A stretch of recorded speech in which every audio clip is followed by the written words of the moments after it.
Hey everyone, you're listening to the official podcast of 4playernetwork.com. Check us out at that address for everything you need to know about our community, monthly giveaways, and nightly live streams. You can even support us on Patreon at patreon.com/4player. And last but not least, you can catch the live recordings of these podcasts every single Thursday night on our Twitch channel. We hope to see you there. Enjoy.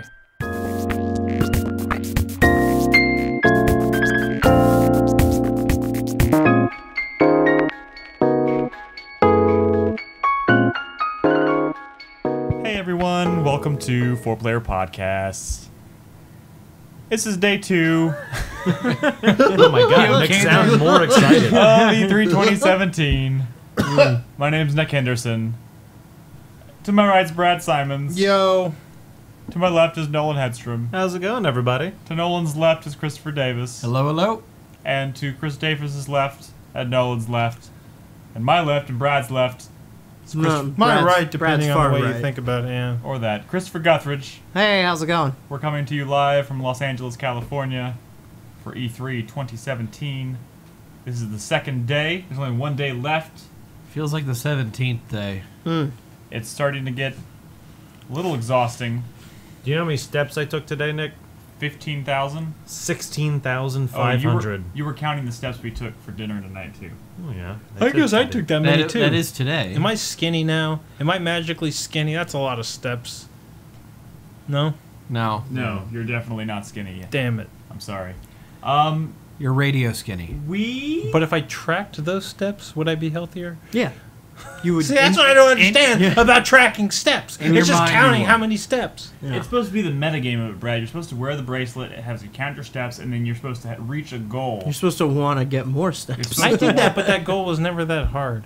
Yeah. I walked a Well, lot. and then you during my raise job. your- We're really good at metagaming, so I bet you can figure it out. Well, E3 is the one time a year where you don't even have to fucking try, you just get the steps. That's it just true. happens. Speaking of steps. Speaking of E3, Oh. alright, what were you going to say? I was going to say I walked up some steps to see a game. Really? Yeah. Nice. Alright, we got some stuff to talk about today. I didn't play a whole lot, so I'm going to let somebody else start. Who would like to start? I played Gundam Versus. We talked about it yesterday. It's Gundam. It's fun. Alright, Hey! one game down. It's really fun. Most of all of us played Mario Odyssey Well, are we today. starting? Whoa. Why the fuck? Oh, wait. Mario You're crazy. Odyssey. Nolan, so which if suits... if we've learned anything today, if I've learned anything today, I didn't learn we anything. should take the Techland approach. Because I was really curious as to what they were showing with Dying Light. And because they're like, yeah, Dying Light. I'm like, what? That game's like 3 years old. And I go to their booth and they're like, hey, we're going to show you. But first you got to sit through 15 minutes of Pure Farming 2018. So that's what we should do instead of starting with Mario Odyssey. I think It wasn't even Farming Simulator. What It he's- was pure farming. So Pure Farming 2018. No, that's not how this is happening. You took No, I- notes? No. I took Guys, notes 'cause I have felt bad. I have a good feeling about this. Let's just roll with it. One of the actually cool things about the game Oh, you son of a bitch. is there are 1 hour challenges. So if you are a man on the go and you only have 1 hour to play games, you can literally get in and get out in a single hour. Like plant the most tomatoes or produce as much green energy as you can in 1 hour. That's cool. Quests to gain experience points, stuff like that. PC, Xbox One. What are Dynamic weather system. Dynamic weather system? Holy shit. You never see those. Let me tell you about a game where you can throw a hat at things and it takes things over and does cool shit. How's that sound? You know what? They made a McClintock video game? I think Mario Odyssey could be the best 3D Mario. Okay, really? After a 10-minute demo? No. I'm saying it could be. Well, of course it could be. Mario Sunshine could have been. Yeah, but I'm saying this. It hasn't already been disqualified. Yeah. That's saying something, I suppose. This Yeah. seems like a good ass successor. This seems like Mario 128 finally. It seems like a whole thing.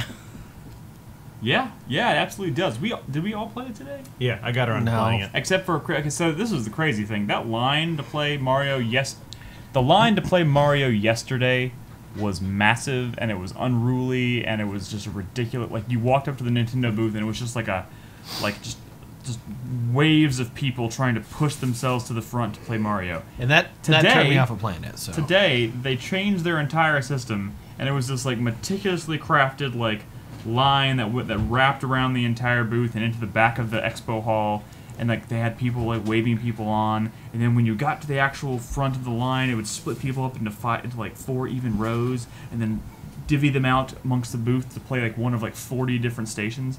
It was wonderful. We were in the very back of the line. We were in line for 30 minutes tops. Or maybe 40 minutes. It was crazy. But you know what? Super Mario Odyssey, totally worth the wait. Worth it.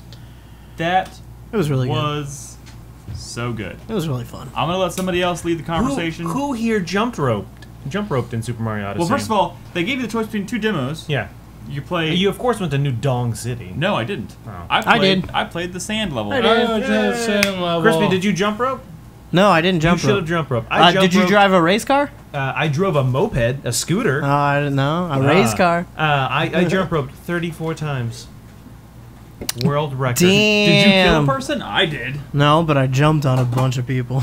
There we go. Oh, I definitely jumped on people as much as I could. Played roulette. So Brad, and I- What? You played roulette? Yeah, I went into a back alley and there was an open door and I went inside and it was like a roulette thing. And So, I won stuff. Are we any step speakeasy. closer to kind of figuring out whether this is like New Donk City is kind of like the hub world? No, it's just No, it's part just of Metro one City. kingdom. It's one- just another world. Correct. So yeah, I talked to a Nintendo guy who knew next to nothing. He was like, I don't know. That's I don't know. typically the case. I don't yeah. know. But what he did know is that there are multiple kingdoms in the game, and New Donk City or New Metro, Donk City. what's it called? Metro. Metro City. Metro City. And then what was the sand one called? Don't remember. I don't remember sands. Are kingdoms in the game of Mario Odyssey, and they're just two of the kingdoms that you go to. I said, how many kingdoms are there? And he's like, we don't know. And I said, how do you get between the kingdoms? And he said, we don't know. And I said, hey, do you use these moons you collect to power your Odyssey spaceship? And he said, we don't know. And I was like, what the fuck do you do know? And he's like, well, you can throw your hat at things and you can morph into them. And I was like, you son of a bitch. He just knows the fucking booth pitch. Yeah. And they honestly, any big industry game, any kind of like either Nintendo or Sony or Microsoft, anyone you talk to, they don't know. Oh my God, what is going on? They don't know shit. Well- all they know is the little piece of paper that they're told to read off of. Well, It's not until you get to like the smaller devs and Dude, stuff. half that the they- people that are running these booths are contractors who Oh, don't yeah. actually work for these Yeah. companies. So they're literally being told what to tell people, and that's pretty much the extent of their involvement with the game. So yeah, they're kind of clueless. Every person I talked to at Ubisoft, I was like, "Oh, have you played the game?" No. Like, Yep. really? You like set up and you just stand around and do nothing? Like you don't like spend 5 minutes to play it so you can talk to people about it? No. Yep.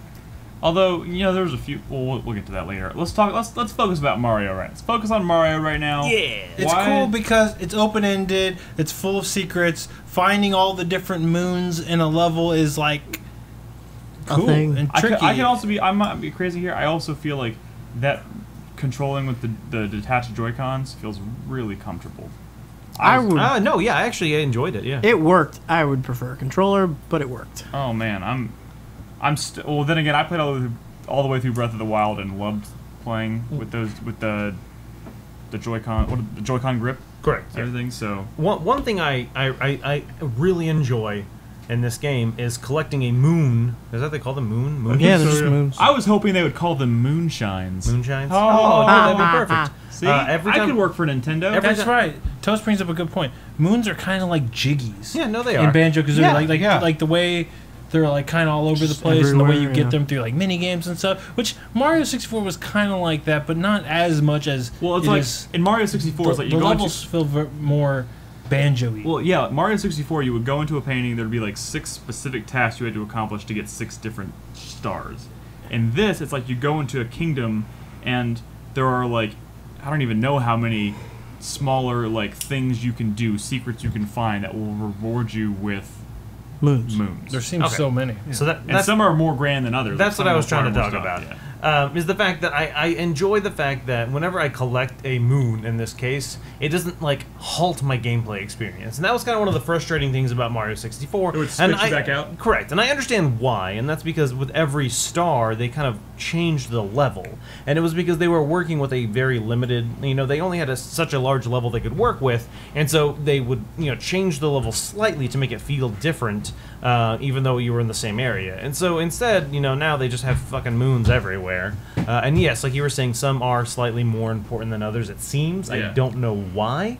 Like some of them, when you collect the moon, it's just like, hey, you got a moon. Well, and then sometimes when you collect the moon, it's like, you got a moon. Well, I think there are some moons that are required for you to progress the story of the game. Is what I'm presuming. Also, those like in the demo I played, you were trying to get to the top of this giant tower to get a moon piece, and I'm assuming fight a boss. But there were like a dozen. Like in my 10-minute demo, I probably found 6 or 7 moons just scattered around the world. Some were hidden in like special things that you didn't know, that you couldn't tell they were destructible. Some things are even tied to like when they teach you certain mechanics. Like there was one, like you would see like kind of a lump in the ground, and if you run over it, and then like there was like a sign next to it that teaches you how to do this. But if you've played any Mario game in the past, you kind of know, like you can jump up in the air and then hold the shoulder button, and he'll do like a ground pound, and then it flattens it out, and then like a moon came out. So like they were using that as they were giving you incentive to explore and experiment within the world, and they're rewarding you with moons. I also noticed whenever you found a moon, it tags it with the date. Did y'all notice that? Yeah. I think I did see that. I'm wondering what that is going to ultimately...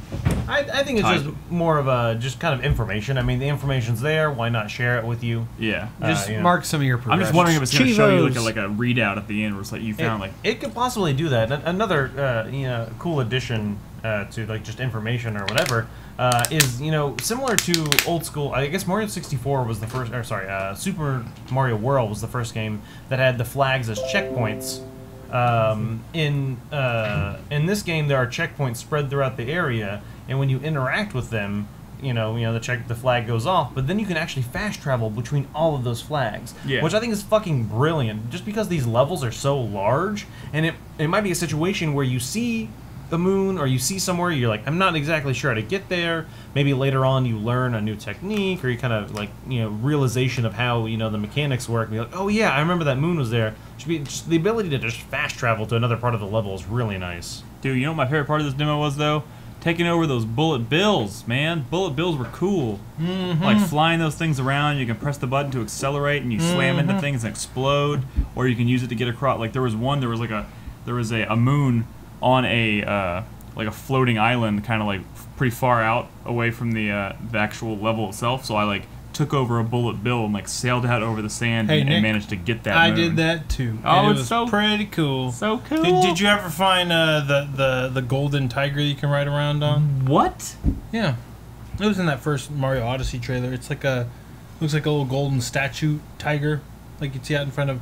Maybe a Chinese restaurant or something. I didn't want to say something like that, but yeah, it's kind of like the tiger you'd see in like a Chinese restaurant. That stereotypical has like the big bushy mane kind of thing with like the fangs hanging out. It kind of looks like that. Yeah. Yeah, you could ride around. There was challenges. It's very, very Mario 64. Kind of like you go into an area to get to the end, kind of like you're racing the penguin or whatever, and at the end you get a moon. It's and a lot of unique. Over the course of that 10-minute demo, there were a lot of different like platforming challenges, that were dramatically different than the one that came right before it. Nothing seemed super difficult. No, which is fine. These are probably just very early stages. I mean, I was like falling off a little bit, but I mean, in the ice area. If you think back to the progression of like Super Mario Galaxy and how that game started versus how it ended, like I think that game ramped up difficulty. There's no lives in this. I like that concept. But you do expend money when you die. I just don't really know. Like when I started the demo, you had a lot. I don't know if it was hard to get that much. It's also, I noticed that you can buy stuff from shops, like outfits and stuff. And one of the shops, you could even just buy a moon. Yeah. buy one of the items they were sold was the moon. It was kind of like a heart piece in a Zelda shop or something, you know? Yeah. Like, you know, you're eventually going to buy that or whatever. But, you know, if your lives are also tied to that, I guess there's a little bit of risk in dying because, you know, hey, that's your money, that's your currency. I just wish it was more clear as to how you were going to ultimately use these moons, because I want to know what my incentive is to find as many as I can possibly find. And so we briefly talked about it the other day based on the Nintendo Direct we watched. But someone out there can probably find it. But there's definitely a scene where Mario is like feeding moons into his Odyssey. Like the spaceship top hat thing he has is called, that's what the Odyssey is.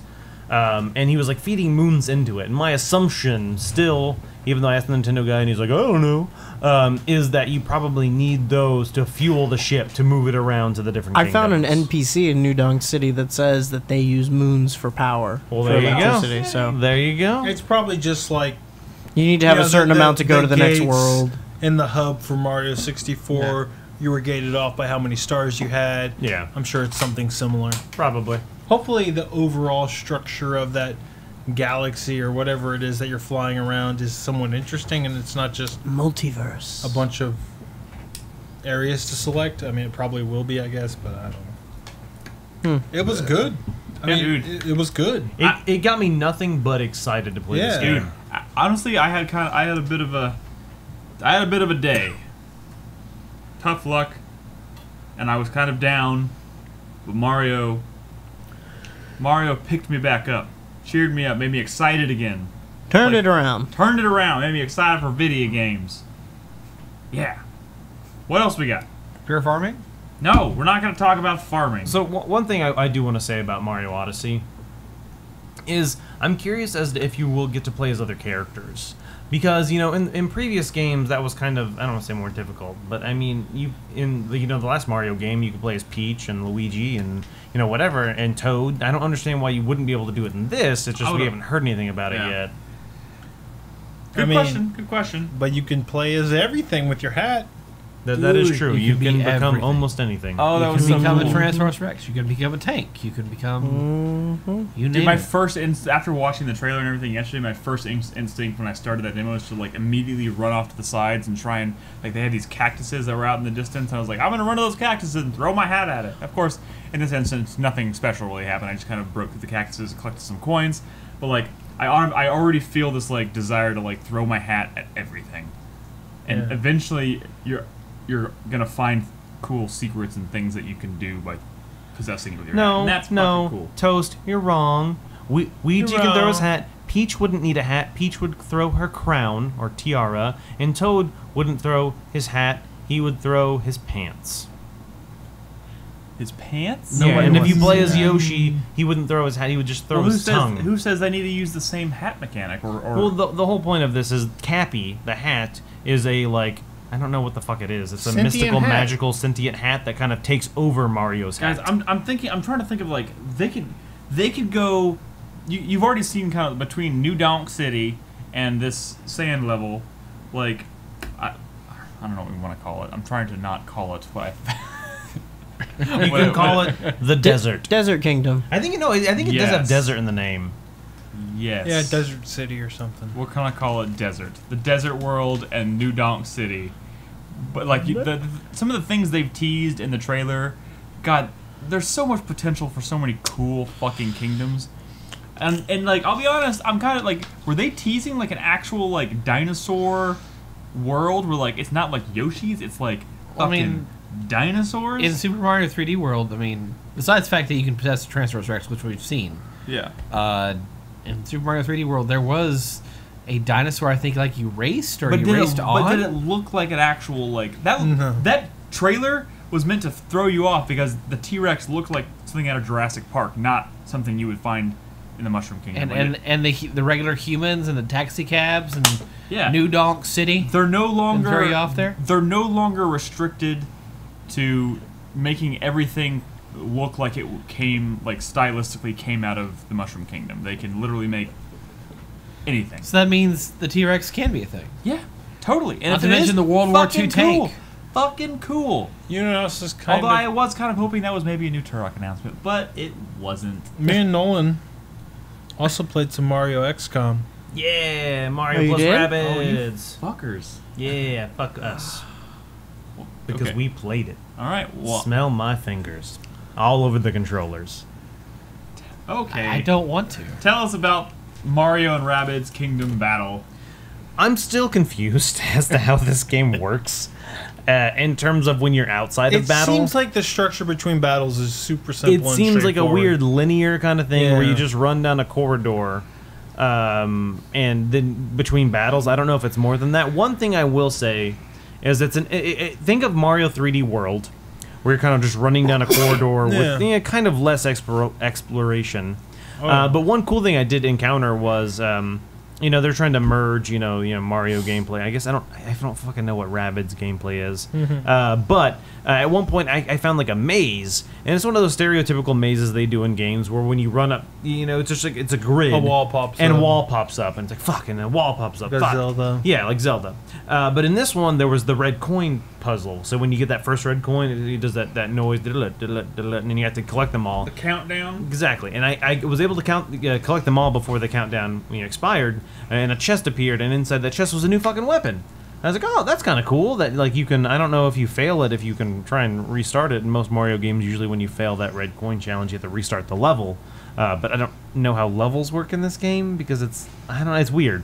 But yeah, so I played a little bit and got to do a couple of battles. It's very XCOM-y. Did it seem easy?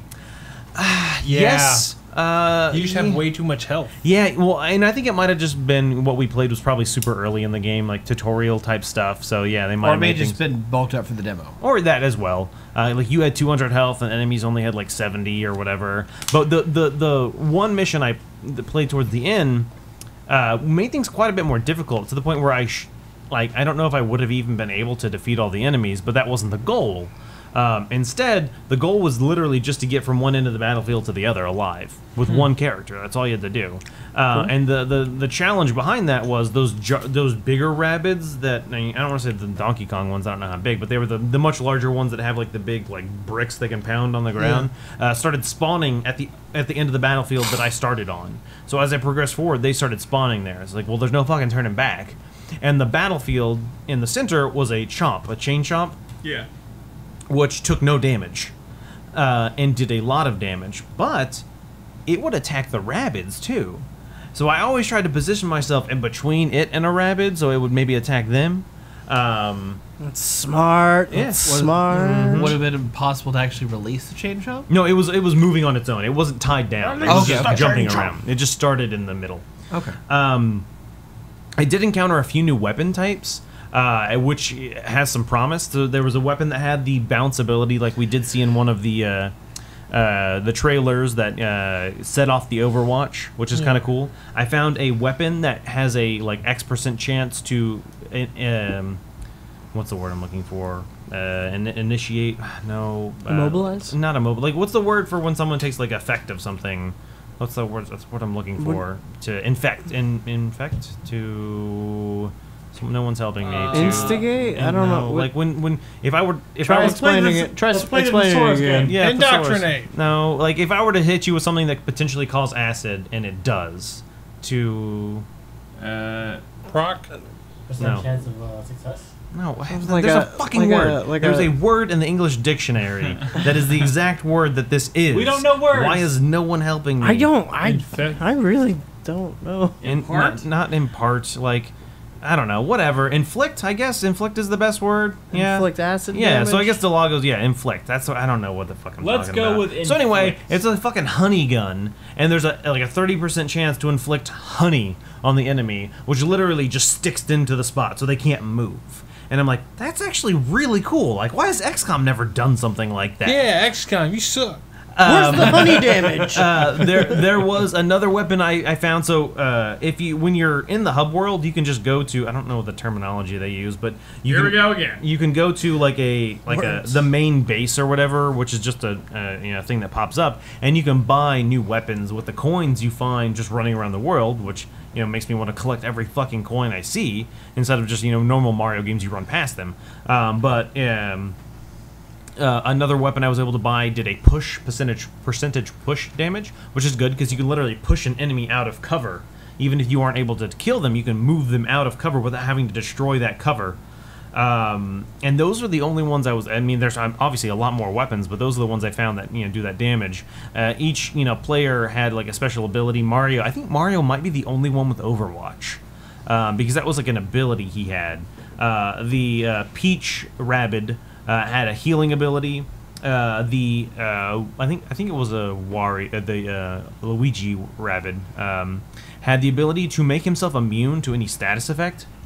Which is something you had to activate. I don't know how long it lasts. But yeah, no, like I'm really surprised that it's not an XCOM clone. They definitely took their own twist on it, and added some stuff that makes it kind of difficulty aside, because I'm not sure how well that is. Definitely worthy of at least checking out. I'm gonna play it totally. Zlade would like to know, how durable is cover? So it depends on the cover. Yeah. It's fairly durable. Like the half cover, not so much. The full cover seemed to take a decent amount of. It wouldn't just destroy itself in one hit. So it seemed pretty good. The nice thing is the ability to do the leap animation off any character. It's not just like Mario, whatever. Any character can hit any other character and leap and move to it. So I think the reasoning behind that is there's no sprinting. Sprinting is not a thing in this game. Yeah. Like in Overwatch, in XCOM, how you can either choose to move and then take an action, or sprint and take no action. In this, you can only move and then take an action. You can't sprint. So the I guess the idea behind that is you want to position each character to where you can keep springing off of each other to get that little boost. Yeah. But as we discovered, anytime you have physical contact with any enemy, you'll do damage. Yeah. So it almost is beneficial if you're close enough to just hit an enemy, just physical contact, and run back to one of your allies to spring yourself out of danger, and then you can still do an attack afterwards. Which I thought seems like you have too much. Yeah, maybe you might have too much power of what's going on. Yeah, you can do a little more damage, and I don't know. But I mean, like I said, hopefully it gets more difficult. Oh. Right, and when you're running around the world, you can hit Y to look at some kooky Rabbids, which I know Crispy's excited about. I am very excited. I did encounter I think they showed it in the treehouse or whatever, when they were running over a bridge, and there was like a duck floating in like a toilet or some shit. Mm-hmm. In the game, when I kind of interacted with that, there was a rabbit sitting on top of it, like contemplating life. And I was like, okay, that's interesting. But maybe it's smarter than we thought. Mario plus Rabbids, I'm super excited for it. Yeah, I'll probably still get the XCOM expansion, but I will play this eventually. Also, last time anybody said they were super excited for a Rabbids game. This is not a Rabbids game. This is a Rabbids Mario. are in the title. I remember What is the first word in the that game? has Rabbids What's in the it? third word in the title? Wasn't Rayman Raving Rabbids a pretty successful Wii launch title because it was a minigame collection? Yes. And it was a launch title. Yes. What else did we see and or play today? I played Far Cry 5. I also played Far Cry 5. It was Far Cry. It's Far Cry, Yeah. which is, I love Far Cry. My problem with this demo was more of that they dropped you into a open area and said, take these dudes out, and then as soon as you kill the last dude, it's like, thanks for playing. I.e., this demo was shit. It was just a bad way to represent their game. Yeah, I would have much preferred maybe some kind of like set piece story mission out of the middle of the campaign or something. I mean, we all know how open Far Cry is. I didn't really need them Even like an early mission, not even Yeah. in the middle. It's just like one of the first mission of the game. Even I think would have been more exciting than this. This literally felt kind of like a challenge map, where it's like here's an environment.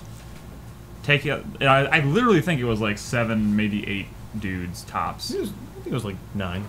Yeah, it was not a lot of dudes, and I was fully expecting to take them all out and then move on and do something else, but the demo just ended. Like it's literally as soon as you kill the last dude, it's like thanks for playing. What they did want to show off was the ability, so you get to choose your what do they call it? Your man for hire? Yeah, or yeah. Your partner.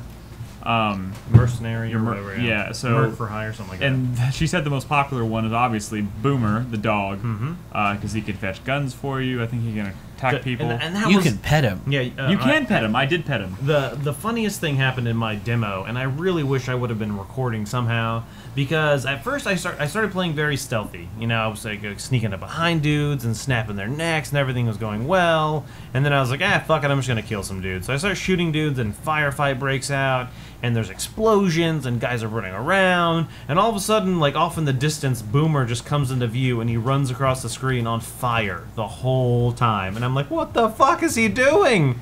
And he just ran through it on fire. And I was like, man, that would have been a great highlight. That would have been pretty good. I will say this: it did seem like there was a lot of opportunity for interaction in the environment with certain things. Like there was a tanker, like a tanker truck, like that transports like gasoline and whatnot, kind of right in the middle of the town square, and shooting it. I riddled it with bullets, and like you could see like fire starting to come out of the sides of it. I would imagine if you shoot it enough, it's gonna fucking blow up. There's all kinds of cool places to take cover. There's you can go into the bridges. There was a lot of room to maneuver and take. Nick, do you want to know a new addition to Far Cry 5? More guns? Racists. Racist. Racist. Yes. No, you're wrong. What? Fishing. Oh yeah. The guy next to me ended up playing fishing for most of the demo. You can fish in Far Cry 5. Yeah. Skin the fish for Did you end up wallets. fishing? I said no, thank you. But yeah, why? The person that was sitting next to me ended up fishing for most of the demo as opposed to shooting the dudes. And I think he said they weren't really telling people you could do that in the demo. I assume you can still fish the old-fashioned way, right? With dynamite? Yeah. I'd assume or so. gun. Or a gun, yeah. Yeah. I didn't fish myself, so I couldn't tell you. I also feel like there was probably some animations missing, or there were certain animations missing in this game. Because I'm like playing every Far Cry game up till this point, like kill animations when you took someone out. Not that the kill animations were bad here, but like it was missing that like. It sounds really demented of me, but you would shoot someone, you would see like the spray of blood or whatever. Yeah, The excessive. I feel like you really can't feel the life draining from their corpse. Yeah, I'm just saying it seemed like it was missing all of those animations. Like, Yeah. I'm sure we'll give you in there. All when in the all, game comes out. it feels like the problem I had with this demo was I didn't get a grasp for what this game was going to be. Because while it felt like a Far Cry game, I mean the weapon wheel was there, I crouch and ran and whatever, I still have no fucking idea what I'm going to be doing in Montana in relation to the other Far Cry games. Like this game feels like it's going to be a completely different style of game. So Could be, but I also think, there's plenty of room for it to not be completely different. I hope I really am hoping it's completely different, but I'm not going to hold my breath on that. let me ask this question. You're supposed to play as this junior deputy of the county, right? Newly hired. Yep. Can you arrest people? No. Why could you fucking arrest people when they've taken over the city? How does that even fucking work? This is purely like this whole town has been taken over, and the government has even said we can't help because there's just too much shit. Well, I didn't catch that part about the government. I know like all phone lines and 911, everything has been cut off, and they're just like out on their own. This game, so reading up on kind of the history of this game, like this came about, like this game has been in development for quite a while, but during the development cycle of this game, all the Oregon standoff. The Oregon standoff happened, and that was literally like, look at how that turned out. Like there was just too many. That militia was like had taken over that portion, that area. They were armed to the teeth, to the point where the government wasn't even necessarily willing to push forward on. And that's kind of the inspiration here. That's kind of the situation this town, this area that you're in, is under. Like this huge cult has moved in, taken everybody hostage, and they're armed to the teeth. And you are being kind of sent in to like try and infiltrate and take it out, and at least weaken them to the point where they can move in on them and take back the town. Okay. That's kind of the setup of the game. I was just kind of wondering if there was like a non-lethal approach to the game, or if there's, or if you at least have like a taser and you can shoot. I think Far Cry is a pretty lethal. Oh, it is. Yeah. It's been a lethal franchise. I don't think you're going to be doing a lot of non-lethal takedowns in this game. Okay. Which, I'm fine with, especially in the context of what's happening here. All right, let's move on from Far Cry Speaking- 5 real quick. I want to briefly touch on a game that came out in 2014. Well, no, yeah, because like I said, Techland was there, and they were showing off. They were talking about Dying Light, and I was really curious as to why. And the reason is they are announcing 10 new DLCs for the game. What? Yeah. What does that mean? Exactly. Well, I mean, so a couple of things. They're like, gameplay improvements, community-driven events. They said like 4, like kind of like big events they're going to be doing every quarter. New maps, a new location, new quests, and it's all free, which is kind of cool. I mean, I definitely appreciate them, are they still doing supporting free? this 3-year-old game. But why would they be doing that and not working on a sequel instead? Because Oh, surely they're working on a sequel. well, no, I'm sure they are, but the reason that they said is as of May of this year, they still have 500,000 active users playing this game. Are they really concerned about that number dropping dramatically at this point? I don't think they're concerned about it dropping so much as they are just trying to show more support for the people who still use it, who still play the game. I can't imagine it taking up that many development resources. No, to- probably not. No. I'm sure they only have a few, But a handful of man, people working on it. God, that's not even I didn't even think about that really coming into this E3. But man, that would have been a cool announcement. That I would have been. I knew Dying Light. Fuck yeah. Yeah. I mean, it is time. It is about. I mean, yeah, it is. It is getting. 3 years is definitely. Has it really January 2014 was when the game, or either January Sounds or about February. right. Yeah, it was when the game came out. Speaking Lord, of that feels moments, like yesterday. speaking of moments that should have been recorded so they could have been clipped out. What? Oh, Me, Crispy, and Chris Davis. we played Metal Gear Survive Yes, we did. in Konami's secret lair. Wasn't That very was secret. that was weird. That was weird. It was. There was a weird vibe in the room. I feel like. Nah. I mean, I think like the that PR muted? folks running this entire thing are The dashboard. is very it muted? disconnected from the actual corporate Japan. Yeah. They were nice and inviting, and they were helpful, and they wanted to sell us their product. Well, they yeah, of weren't. course. They were inviting until they weren't inviting, because they were like, "Oh, Chris Davis here. Sit down, and play Hideo the game." Kojima had And walked then, in. He sat down. and then some suit walked in, and they were Well, like, "Oh, no, hey, it was a move." guy from another outlet. Yeah, well. Yeah. I mean, the guy. So what if he wore a suit? So you mean our direct competition? yeah. Okay, Because fuck Says the that. guy wearing the fucking Mario Let's talk eyeball. about Metal Gear Solid 5 because Yeah, he was wearing a suit though. I laughed harder during what do you Metal call Gear Survive than I have Dude, playing the a video funny game in thing a is- very long time. The funny thing is that we were like actually laughing our asses off a lot of the time we were playing that demo, and then the one picture that they throw up on the official Metal Gear account is like everybody looking like they want to die. Yeah. Like, it's so that funny. shot was like 30 seconds. It's like before we started gave you fucking around. everything you want. Like, the reason Wait, I think laughing we were in a having good way. Yes, yeah, kind of. Like, because first of all, yeah. the Metal Gear Solid games always give you so many crazy tools and gadgets, and they have a certain level of interactability that goofy stuff happens, fun stuff happens when you're interacting with other players in that world. Yeah. they Are you having? Interactivity? Interactability, interactivosity. interactivosity. Intercourse. But There you go. There you like go. there was so like before the match even started, they load all 4 of the characters on the team into like a white room, like the Matrix, like the loading room or the waiting room or whatever. And you can go in there, and there's a whole bunch of different things you can do in there. You can change your loadouts. You can like test out weapons on dummies. You can do a whole bunch of different shit. And there are these different circles on the ground that you stand in to activate these different menus and options. And one of them's a big yellow circle that's like, okay, well, when everyone's ready, go stand in that yellow circle and we'll start the mission, right? Well, the dude who's like running the demo is like, okay, guys, when you're ready, go stand in that circle and we'll start. And Brad's like, good luck, and he's throwing grease traps all over the place. So everyone's trying to stand on the circle and they're like slipping out and falling down. It was really fucking fun. He went up to one of the other guys, like someone we didn't know, and just started building fences around him and like trapped him in. At one point, I had to fire a mortar and try to kill Brad. He kept trying to run In the into me. loading scene? One of the yeah. one of the Well, reps this told isn't me to loading. stop I mean, because it's he was like like, a- "You aren't going to be able to load into the mission. Yeah.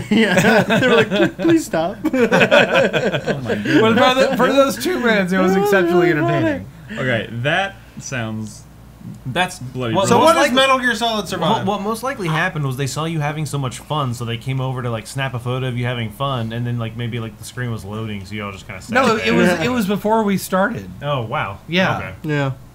So what is Metal Gear Survive? It is a tower defense game. Yeah. I mean, there's a little bit more to it, but yeah, it's a tower defense game. There's a little bit more to it than that. It is like horde mode, They I guess. drop you on a map. Of the mode that we've seen and that we know about. They dropped this on a map. It is base defense. and there was like an abandoned base that has a wormhole digger in the middle of it, and the whole idea is you go there, you have like 10 minutes to set up whatever defenses you want, and then you activate this machine, which again is called a wormhole digger. Just think about that for a second.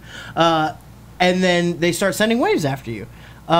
Waves that are marching towards the thing Yeah, that and you're trying to protect. you can see the points where they're spawning from, AKA tower and And you see they're their trying paths to, they're going to go through. Yeah. yeah, and they're all just moving, and it's just basic zombies at first, and then they start sending zombies that like explode or like deal extra damage. But Heavy armor. there's nothing radical here. But No. but what is there is kind of fun. Like Can it's we go back fun, to where but you said it's think about that for a second because I'm still thinking about it. no, I Because just mean it's like the wormholes height were of in goofy. MGS5. Yeah. Okay. Like okay. It's cool because it's in the Metal Gear Solid 5 engine, and that's a really good engine. yeah, And you got some cool But- tools and abilities and stuff. But like what you're doing is the kind of just actual, like yeah. yeah. I played like a melee class that seemed like woefully ineffective until I did some cool things where I would put a grease trap with a gate behind with a fence, Yeah. like a chain link fence So they'd, like, behind slide it, and into I would it. just stay on the other side and just stab all the zombies as they fall on the ground through the fence. Yeah. Well, stuff like that. But Why does you know, this exist? And there's little like side Konami wants money. there's They'll- little like they'll- side objectives where between waves of enemies you can run out and like, collect gear and shit like like at that. one point they got some D-walkers. Yeah. The and we're walker kind of gears. running around and, like, last picking year, shit up. Yeah. what we played was the exact same demo video they put out last year. So I mean, if you want a visual reference for it, that's what it That is. might It be what that definitely game is. feels like a mode of Metal Gear Online. Yeah. You know what I mean? Yeah. Here's At my least- question: Yeah, Is for this sure. do we think this is going to? The answer to whatever your question Probably is no. no. So we don't think it's going to be successful Well, I don't know. I think because you- I feel Yeah. even if it's fun and it's good, even if it's Is it a good, $60 game? Define successful. I Is it feel going like to sell 5 million copies? Probably not. I feel No. like 90% of their target audience feels betrayed by this whole Kojima thing. Oh, no, and, we- and are so- not going to buy it on principle. I mean, there's a lot of people who There's a lot of people that don't really even know what the fuck that that is. Kojima. sure, but think yeah. about all the people that do know about it and they're losing.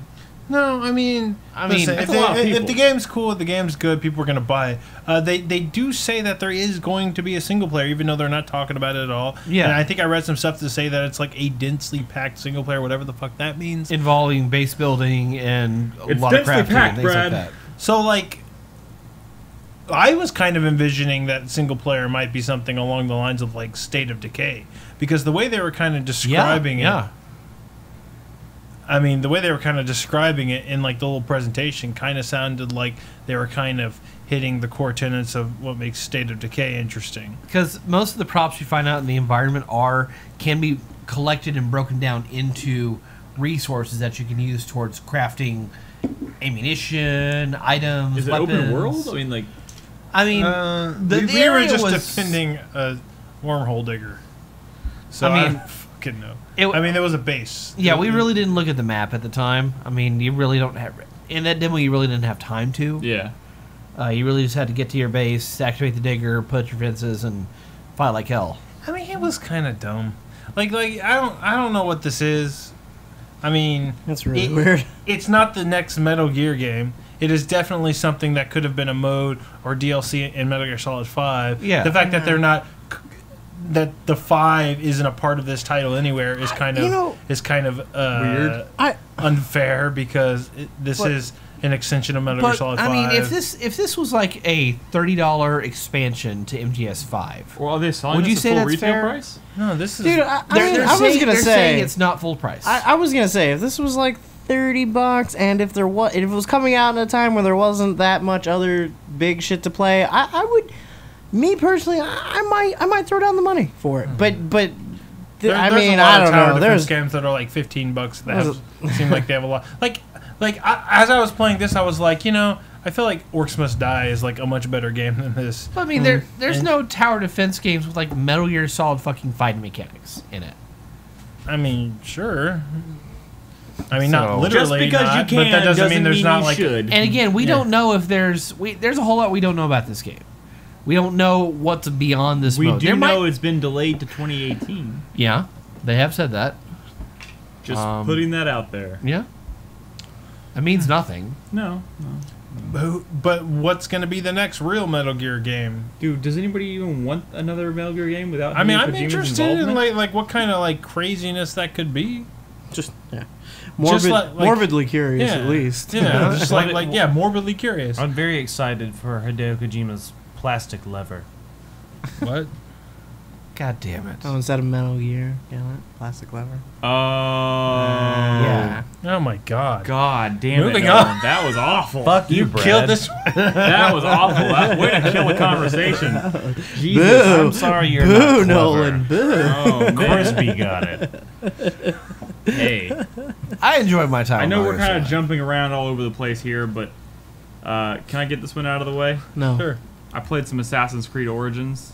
Did you? I Or did. did it play you? I felt like I got played. You got played. I played a 10-minute demo, maybe 15 minutes, I don't know, of Assassin's Creed Origins. Lost all track of time. Yeah. I had some problems trying to figure out the controls while I was playing this demo. Which is weird because it's I- Assassin's Creed. I know, but first of all, there's been a lot of, let's just say I've played a lot of stuff between the last Assassin's Creed game and now.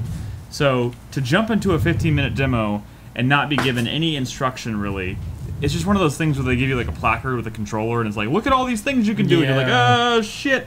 And like, well, I mean, they design these demos for real gamers, so. hey, go fuck yourself. Go fuck yourself. Go fuck yourself. I will say this: it started out on a horsey, walking through the desert. I kind of Did it have a name? No. I walked up onto a dune and I looked out and I kind of like took the lay of the land. Fucking world is massive. Went into the map, pulled back all the way, and you can kind of see all the areas that you couldn't access yet. And then you could even see what they were called. And I was like, fuck, this world's gonna be huge. And some of the names that you could see of the places, like the big areas you could go to, sounded really interesting and like exciting, potentially exciting. So that's cool. The world looks gorgeous, and it looks like it's gonna be a lot of fun to explore. They sent you on this mission where you talk to this guy. You find this guy who's like whipping this kid who is being accused of stealing these 2 golden trinkets, but he tells you that his ship he didn't steal the trinkets. The ship that he was transporting them on was attacked by thieves, and it was sunk, and they're out. The trinkets are out in the water. You have to go find them. So I got on a boat, which controlled very nicely. It felt very fluid. It moved quickly, which was nice. Went out into the middle of the bay. There's a big. You could see like the mast of a ship that had been sunk, pointing out of the water. So. Before I jumped in the water, I actually called my eagle in, or hawk, or whatever the fuck we're gonna call it. And that Bird. I called in my bird. Falcon. Yes, falcon, whatever. Eagle Vision. Shut up. Called in my eagle, and I was able to control it. They look like they flushed that out quite a bit more. So the eagle can kind of like scope out, enemy placements, the placements of like items in the environment, treasures, things like that. But he has like a yellow circle, and you have to like actually position the circle in certain parts of the environment. And when you hover over something long enough, it'll kind of give you information about it. You can also control not only you don't just control the direction that he's flying in that circle. You can also make him go higher and lower, and it controls more like it feels way more natural than it did in something like Primal, which is the last one I played. You can control it like you can fly it like an eagle would fly, which felt pretty cool. Yes. Shut up. And then I jumped into the water, underwater swimming, swam down to the bottom of the And you can underwater swim anywhere, not just at specific points. I mean, I couldn't go anywhere in the demo. I only went in this body of water that I was in. But yeah, I got the impression that you could swim anywhere. There were lots of fishes. There were some flamingos flying around. Hey, Nick. It was very nice. I got attacked by a fucking hippopotamus. Can I ask you a more grand question about the whole experience? Please do. Because Does- everything else I fucked up. I'll just leave it at that. Two things. One, does this have enough of a unique hook to make this feel like a unique Assassin's Creed game, or like a special Assassin's Creed game? And two, does this game feel like they took 2 years off of Assassin's Creed?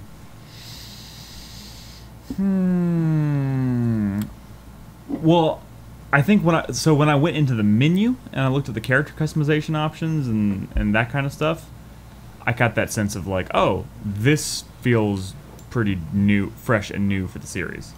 When I went out of the menu and back into the world, it seems more like just an improvement / iteration of classic Assassin's Creed games. It's really kind of hard to tell. I feel like a lot of what's going to make this game stand out from previous is not going to be how it feels moment to moment when you're moving around in the world, and more about the options you have to progress your character and customize your character and all that kind of stuff.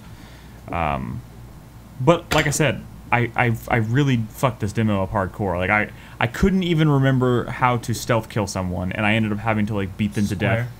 It wasn't square though. I tried square. Did you get the gold trinkets? I got the second gold trinket right as my time with the demo ended. And So I was you looking. didn't save I was the boy looking from ar- being whipped. I was looking around, and other people had found the trinket and were getting out of the water, and I was like, "Fuck! I fucked this up hardcore." Nick, to assassinate someone, you have to use the D-pad to switch to your hidden blade. I don't even know if you have hidden blade in this game. I'm probably wrong. You probably do. I just Come didn't. on. I didn't see it. I didn't know I had it. I Did didn't you look use at it. his hand? You know, if I If he recall was correctly, missing a finger, then if I recall correctly, in Brotherhood and 2, when you go to Montergione or however you pronounce it. Montergione. Yeah. Yeah, in the little vault of the Yes. down below where it had the different statues of the There different was one assassins. from Egypt. There was an Egypt one, and it wasn't until like the next one or the one after that where it was like the assassin who invented the hidden blade. Yeah. So you you might might not not. have a hidden blade in this game.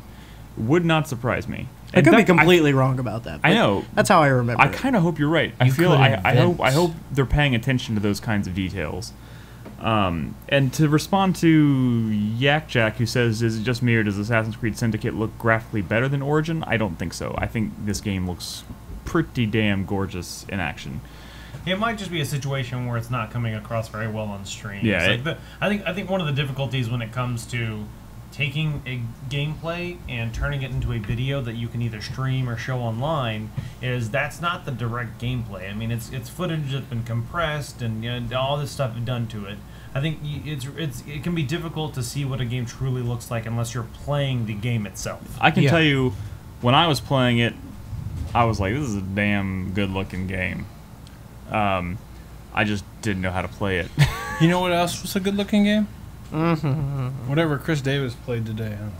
I don't know. Nice transition, Brad. What the That was- half-assed? That was fantastic there, Brad. That was the worst transition ever. Okay. Well, I guess I can start with my first appointment that I had this morning. I went to see Extinction. Oh It's- that game. It's that the looking? new game from Iron Galaxy, the guys behind Killer Instinct and Dive Kick and a few other projects. The Street Fighter 3 online version that they put out several years And ago. if I remember, this is a pretty dramatic departure. This is. It is not a They do fighting, fighting game. game stuff. It Yeah. is a open world brawler Shadow of the Colossus game. Okay, that description took a really weird turn. Open world brawler. Yes. 'Cause, Like a Dynasty Warriors. just a tad. Just a tad. The idea is that, Is this literally that Attack on Titan game? yes, basically, yes. Oh my The idea is that hundreds of years ago, these giant ogres, believe called the Revi, attacked humanity and started. Humanity walled itself off inside the last city. Kind of like that, yeah, yeah. Tell us Uh, more, Crispy. Sounds like you know. And then everyone's story. really sad all the time. Well, basically, the order that was created to keep them in check and try to save humanity from them, the ogres basically just stopped attacking for a long time. And so they just fell into disrepair, and it came down to just this one guy. And now they've renewed their war effort, and they're coming after humanity to annihilate it. And you're the only one who can stop them, basically. Is this still? And you are the only one. Yes. Is this still Attack on Titan? It basically I haven't is. gotten that far in Attack on Titan, but that's what it. It's Attack on Titan without the 3 maneuver gear. Okay. What if Without the cool Iron part. Galaxy Yeah. was made a prototype to pitch as an Attack on Titan game, and they're like, no, we got one. Omega Force doing one. Yeah. And they're like, well, Fuck fuck you. it, we're still gonna make this game anyways. So, but That it's- happens sometimes. It's interesting though. The main character, he's extremely mobile. He can. Do you remember the Incredible Hulk game that came out several years back, like 2005? Ultimate Destruction. Ultimate Destruction. That game's dope as fuck. Remember that movement system you could do, just climbing buildings and stuff like Yeah. that? That's here. Prototype. You can just dash up buildings. You can jump off anything. You've got kind of a grappling hook or whip that you can, lock onto things and use yourself to fly around the environment. You are very mobile. The combat is. Do you have to cut the necks of the monsters? The nape of the I'll neck. get to that. Yes. Yes. Yes, you do. You actually have to cut the nape of the taint. Oh God. Yeah. Just get up in there. And So, so the main enemy are these Rabbids. There's the giant ogres. They will kill you in one hit. You could probably upgrade your stats to better take the hit, but more than likely you're going to die when they try to punch you or stomp on you or do something like that. So you have to kind of climb them, Shadow Colossus style, and cut off their heads. And that's the only way to kill them. At the nape. You can cut off their limbs, but they eventually regenerate. Like and in they'll, real and they'll time? have armor that will cover, they're like a helmet or like arm pads and knee pads that'll prevent you from cutting things off. So you have to break that armor first and then go in for the kill. Cool. Wait, so if you cut off their arms or limbs or whatnot and they regenerate, does it regenerate in like real time, like in the world? No, it's just kind of like a. It's just like what is Remember- that? What I don't know what zhoosh means. Remember Dragon Ball? How Oh yeah, Dragon Ball Z. Piccolo Piccolo would regenerates. regenerate water. It's That's basically a new one. it's basically that. Do It takes a little bit of time. do the limbs that you cut off? Do they remain persistent in the world, or do they just? No, fade they away? just go Could poof. you just? They disappear. Damn, you can just like keep cutting an arm Christopher off and Davis just make a is big full of pile. side effects tonight. I just Sound effects. Sound effects, not side effects. It's I'm Side tired. Woo! Side effects may vary. yes. Consult your doctor. You have an erection for more than 4 I want to hours. see what this game actually looks like. It's What was this game called again? Erect? Extinction. Close. Erection. Erect extinction. I don't know. It's the problem with the demo is I don't think that this is the right game. whatever. that I'm You looking didn't. at. You didn't just Google erection, did you? Oh, what is it called? Did anybody play Extinction. South Park? They, How was that? Oh, I played South played Park. South Park. I thought you were wrapping up. I'm I'll, sorry. I'll wrap it up real quick. I'm sorry. The demo they played, it felt very pre-alpha. They said it was pre-alpha, and the game is due out early next year. I don't want it early next year. This game needs another year of work. The demo they were showing, there were bugs fairly often. There were parts where he would try to go and do the running, climb, and jump up onto one of the giant ogres, and he would just clip through the skin and be inside them. God damn it! I looked up Several Extinction video game, and I was looking through half these before I realized I was looking at Transformers: Age of Extinction. Oh, boo. I was like, this game looks like poo poo butt. Boo. And I was like, oh wait, that's not the right game. There's I don't know. This game, I have hopes for it. I think it's really interesting. The movement system looks satisfying. Combat could use a little work, but I love the idea of the giant monsters that you have to go. Is this the right game? Yes, that's Okay, it. gotcha. I mean, So- that's the only image I could find related to this game. Yeah, I'm hopeful. Cool. So, All right, now, Brad, you may try your transition. Or, Nick, do you think we could transition into a break? We could. In fact, we're coming up on an hour, so that's a fantastic idea. Thank you, Nolan. We're going to take a quick break. Yeah. And then we will return momentarily to talk about the last few games that we played on day 2 of E3 2017. Don't go anywhere. We'll be right back. Phew.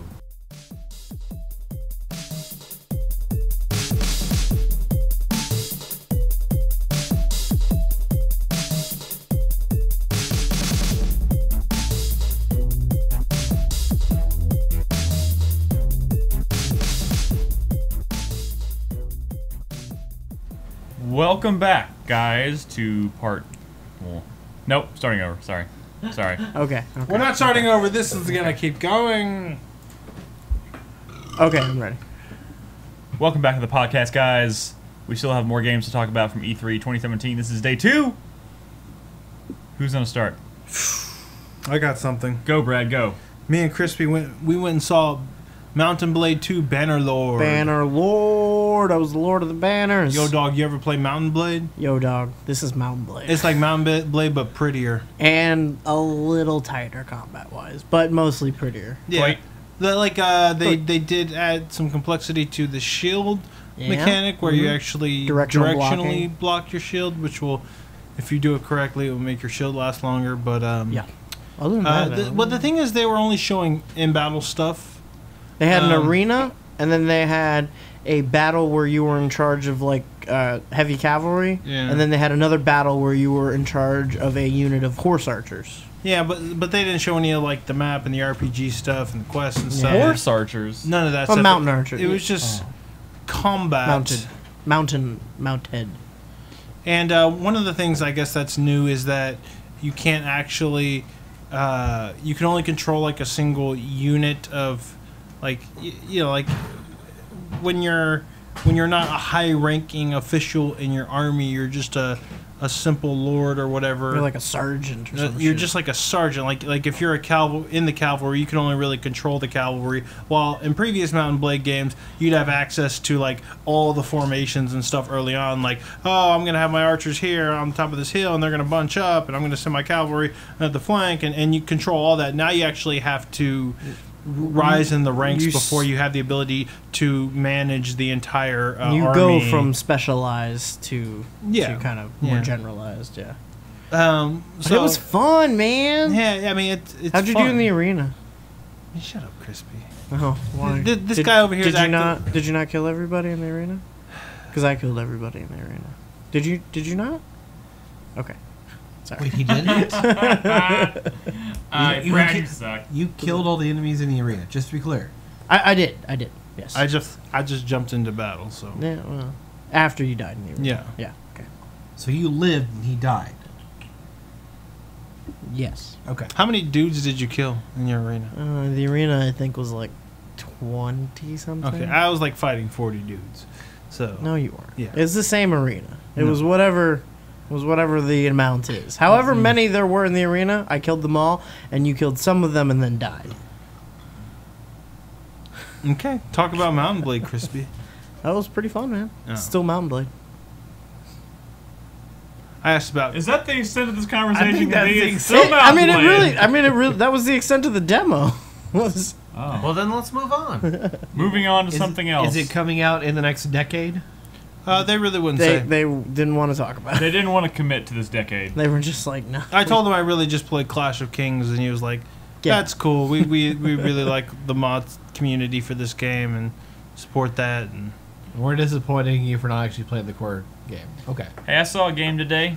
Yeah. What'd you see, Nick? Didn't play it, but I saw it.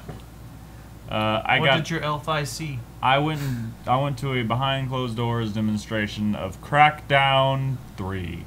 Crack it 3. down. Yes. I'm making a third. Making a third. It's coming out. Finally coming out. They have a playable demo on the show floor, which is kind of just a. They give you they put you in kind of a part of the city, and they walled it off to a degree. There's pretty good playground where you can run around and blow shit up and that kind of stuff, but it's kind of just play it for 5 or 10 minutes and then hand it off to someone else, that kind of thing. What I saw was more of I got a detailed explanation of kind of what their vision was for this world, and it's kind of hard to explain, or at least the way they explained it sounded unique, but ultimately I kind of feel like it's something that so essentially what they have is, so they have this big open world, and you are being sent in as as part of the agency, right? That's what they call it, the police force.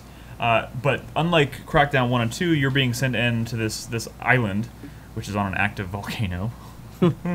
Because why not? Yeah, it's a city built on an active volcano because why not? I think he actually said something along those lines. But you are sent in, by yourself. You don't have any backup from the agency, and you don't have that infrastructure of knowing, the different criminal, the criminal bosses that have taken up residence in this city.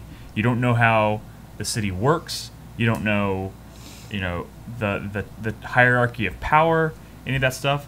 So when you first arrive, you just have this big map that's blank, and as you play the game and you see things, or you do side missions and you meet characters, that map gets updated, and it has this like web of connectivity around the city that kind of illustrates how,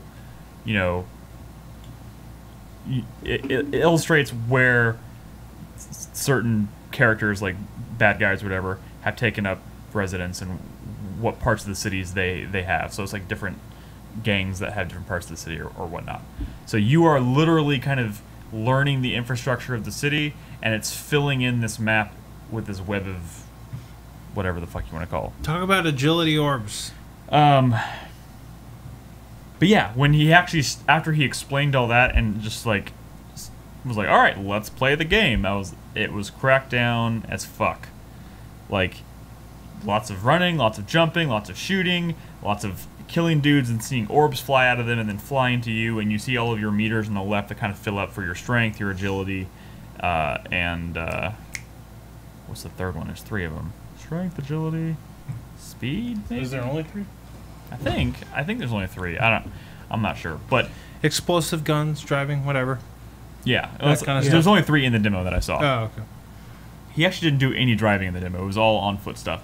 I mean, that's pretty much how Crackdown should be played. Yeah, But supposedly the vehicles transform in this, just like the previous ones. yeah, So. and I would imagine so, which is great because that was one of my favorite parts of Crackdown 1. Was like when you're driving and you upgrade your driving ability, you suddenly like it'll actually like physically change. Like you'll see like the glowing stuff go into the car and like the car actually like changes. Yeah. Which is cool. So did you play as Terry Crews? I didn't play. I watched someone play. Did he play as Terry Crews? Terry Crews was not present in the demo. In fact, I don't even know what role Terry Crews is even The playing in internet this says game. that you can play as Terry Crews. Oh, well, I mean, maybe it was Terry Crews. They didn't make a point of saying it was Terry Crews. Nick doesn't know who Terry Crews is. I know who Terry Crews is, but I mean, they didn't say it.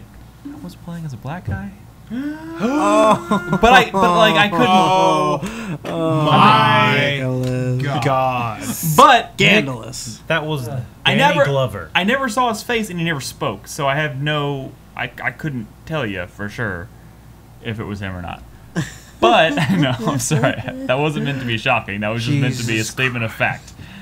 That was meant to be a statement of fact. But he ran around the city. He beat up some dudes, got some orbs. I saw him get like 4 or 5 different agility orbs. I saw him level up his strength once, and you see his muscles get bigger or whatnot, and then he punches a dude and he went flying, which is great. Yeah. When you get right down to it, everything they showed was pretty by the books. Like the big thing they were trying to push was like this kind of learning the infrastructure of the city by playing, and like they were talking about how you are trying to get information that will help progress the story, and you find out you need to talk to this person. So what you got to do is try and deduce what this person's role is within the organization, and then try and figure out the best way to lure that person out of hiding so you can fight them and get that information. And he said you can do that in many different ways, and you may fight this person. That person may decide to show themselves. You may fight them at any point in any part of the map. Like it doesn't have to happen in this one place. It could happen dynamically somewhere else. Cool. Which was cool. But outside of that, it was Crackdown as fuck. When the presentation was over, they opened it up for questions. I asked a few questions, one of which being, I wanted to make sure that agility orbs were still a huge emphasis in the game. They're like, absolutely, we love agility orbs. We know you guys did too. So yes, there will be tons and tons of agility orbs. But Nick, if you can destroy a building, then how are you jumping around God, you're taking, like a platformer? You're taking the wind out of my sails, No, Brad. I'm He's setting you up. I I'm setting you did. up. I did. He's alleying. I Don't asked, and I was like, I'm gonna ask you 3 questions, and I asked him that. I asked him about the, about do you actually change physical appearance when you level up your strength and all that. And he was like, absolutely, that's still there. And I was like, cool. And then he was like, are there any other questions? And I was like, because no one was going to ask. I was going to wait and see if somebody else was going to ask the question. Nobody raised their hand. I was like, all right, you know what? I have one more question for you. Is there destructibility of the environments? I didn't say what happened to the destructibility of the environments. I said, is there destructibility in the environments? And like the one guy off to the left who had not really said much of anything during the demo, who was just kind of almost supervising the demo, stood up and he's like, let me take this one. I was like, oh, they've been preparing for this one. But he said the destructibility is relegated to the Co-op. the co-op side Multiplayer. stuff, the multiplayer. Yeah. The campaign, where you're actually playing in the city, there's no destructibility. He did mention the cloud-based destructibility, so they're still using that technology, but it's relegated to that one specific play mode. Because, and I brought this up, I was like, I'm kind of happy about that because I was worried that would kind of fuck up the whole agility orbs thing. So if you can bring down a whole building and just down come the agility orbs with that kind of ruins the fun of trying to get to them. And he was like, you must have been in some of our design meetings. That's absolutely part of the reason. I was like, all right, cool. Those are all the answers I wanted.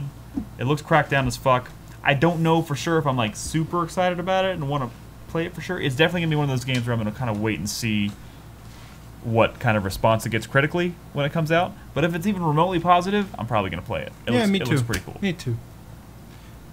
Although, don't go anywhere, Nick, because you did see another game. I did? I've talked about all the games that I saw. No, you didn't. What are you talking about? I talked about Far Cry. We'll talk about it later. We don't need to list them all. So, I got to see some Microphone, some Indivisible. Oh, man. Damn it, talk about State of Decay. I want to hear about State of Decay. No, I'm saving that shit. No! So, I got to see some Indivisible from 505. Most of y'all know this, the creators of Skullgirls. It's a really successful Kickstarter, or Indiegogo, I believe, actually. Yes. Indiegogo. Actually, the Indivisible one was kind of barely successful, but they did make it. It was successful in my heart, is what I'm trying to say. Yeah. So, side-scrolling Metroidvania. I was kind of talking to one of the developers on the game, and... Wait, which game is this? Indivisible. Oh, Indivisible. Yeah. So, a lot more going on than I realized. While it is, the side-scrolling, the Metroidvania, and the combat is, I guess, is what differs this game from other Metroidvanias. Yeah. Because when you enter combat, you enter a turn-based, more RPG-style combat, where each team, kind of takes turns, but it's not, you don't have like an active time bar or anything. You have attacks, and so, when an attack builds up, there's like a little circle on your character, and it can build up to 3 times, and so you can do technically up to 3 attacks in a row if you have those meters built up. And the way you attack is with the face buttons. So you have 4 characters in your party, and they're kind of positioned like the face buttons on the controller, and you can just press those, whatever. You can also defend with those. The combat system is quite literally a play on, or an homage to the Valkyrie Profile combat system. Correct. And so I was asking, a bunch of questions about, we've only seen this one kind of, Eastern Asian kind of, what's the area, Southeast Asian kind of area. Nepal? And more like Thailand kind of looking. Cambodia? Kind of that kind of style. Okay. And he was like, oh no, it's going to be much more than that. There's going to be a steampunk area and an underground Aztec, a desert. Yeah, no, he's saying there's all these different things. He's saying like different areas you're going to go to in the game. Cool. And there's even one more area, which is a town inside the main character's mind. Cool. Because how this game works is all the characters in the world that you interact with are like, they're real characters in this world, but the reason they're with you is because your minds, yours and theirs, have kind of like synced up, and you kind of like suck them into your mind. And so that's kind of explains why their loose explanation for why when you enter combat, those people manifest. And so while they're not in combat, they live in this town in your mind. And you can actually go into that town, and there's like a blacksmith, and you'll meet a lady who dyes clothes, so you can change your clothes or whatever. All this different stuff. Is there dark recesses? Maybe he Where didn't. your He didn't weird talk too porn much about the addictions story are? elements of the game. But one of the things he talked about, and this is kind of one of the Metroidvania elements of the game, is like in the demo you encounter like an axe, and the axe you can use in combat, but you can also use it outside of combat to like climb like instead of wall jumping, you can use the axe to sink it into the wall and go higher. You can find like a bow and arrow. You can find a javelin or a spear that you throw, or you can stick it into ceilings to kind of like for help traversing the world. There's like a chain and sickle weapon that you can find. Like all these different weapons that are used equally inside and outside combat, which seem pretty cool. And then there's all these like kind of like in-depth combat things that I can't go too much into. It's probably easier if you see them than just hear them. Also, it is older, but if you are interested in this game, there is a demo, like an early alpha, beta. I mean, like an early alpha demo. Definitely early on alpha. PlayStation Network, which is kind of a first for something like that. It's early, but it's got a lot of the features we're talking about here. Mm-hmm. They are planning on releasing a new backer demo pretty soon in the future. So if you are a backer of the game, look forward to that. And it's so pretty, man. Oh my god, it's these are beautiful. the guys that made Skullgirls, and my god, the animations. The crazy thing about this game is every single frame of animation of the characters is hand drawn. Yeah. Every single frame. It's very expensive. Where is this? Is it 505? It's in 505. You walked past me as I was like in line to play it. Oh, Yeah. that's what that was. Yes. Shit. Yep. We also played another game there, Brad, Crispy. I played Bloodstained Ritual of the Night. What'd you think? I think a lot of what I think about this game is kind of a lot of what I felt like when I played it a year ago after they released the demo around E3, in that it's The boat demo. like they're definitely nailing the feel of a Castlevania game. Yeah. This demo was weird because it's like a super condensed, like here's a whole bunch of abilities and a whole bunch of weapons, try them all out. Like they had a katana, they had a whip, they had a claymore, and they all like felt very different. They had shoes. You got a bunch of the kung fu boots. The kung fu shoes, yeah. A bunch of soul shards and everything. I didn't really like the whip, which is a bummer. I feel like the whip's never good in games that just add whips as like separate weapons when they're swords. It's kind of frustrating, but and it wasn't structured like anything interesting. You know what I mean? You're just running through, you're killing things. Like I'm not worried about them nailing the feel. I'm worried about them like creating a compelling like world or a compelling like set of areas with like interesting level and challenging level design. You know, like the layout seemed kind of generic. I don't know if it's just because of this demo.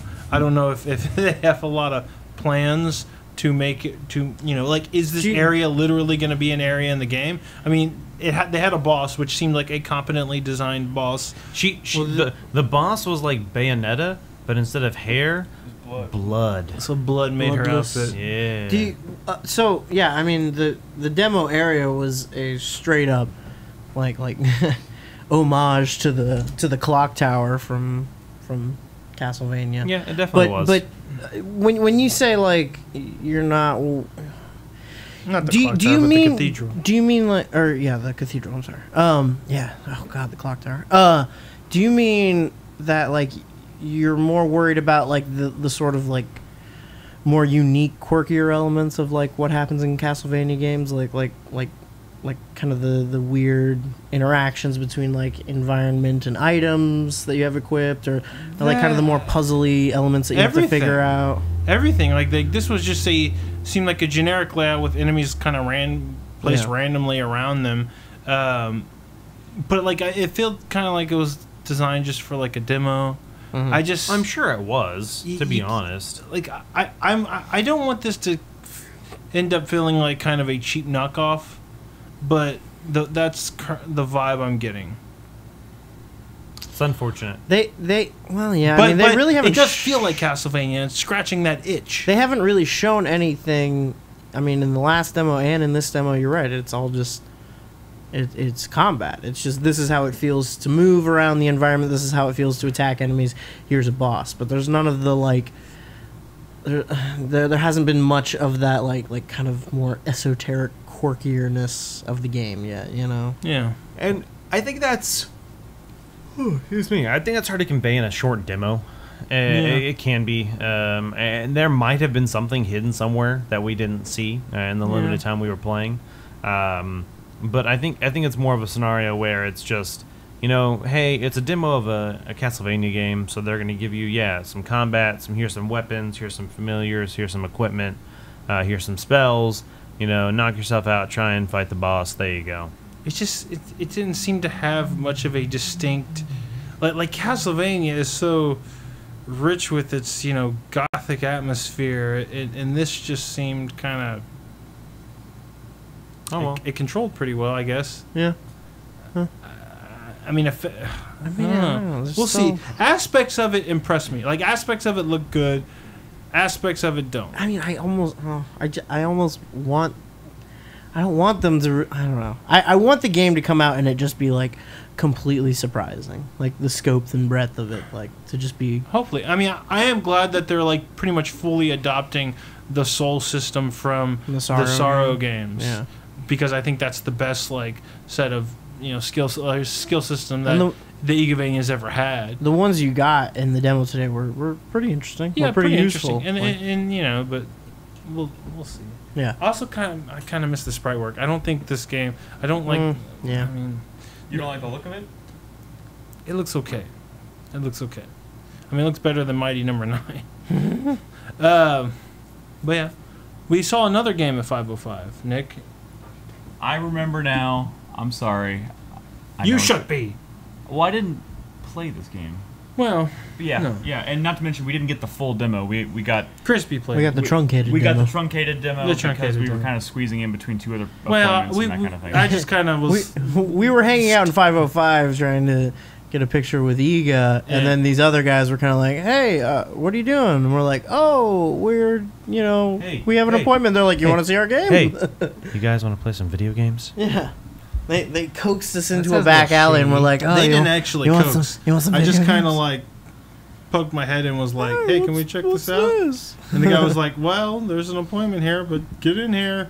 And then they locked us in the room, and then the guy was like, "I've listened to you guys before." Yeah, that was so crazy. The scary part was that the You talked about the last game I the worked guy- on, and we were all like, "Oh God, what did we say?" it was literally because it's a very, very small studio, and the lead like designer on the game was the one obviously in the room.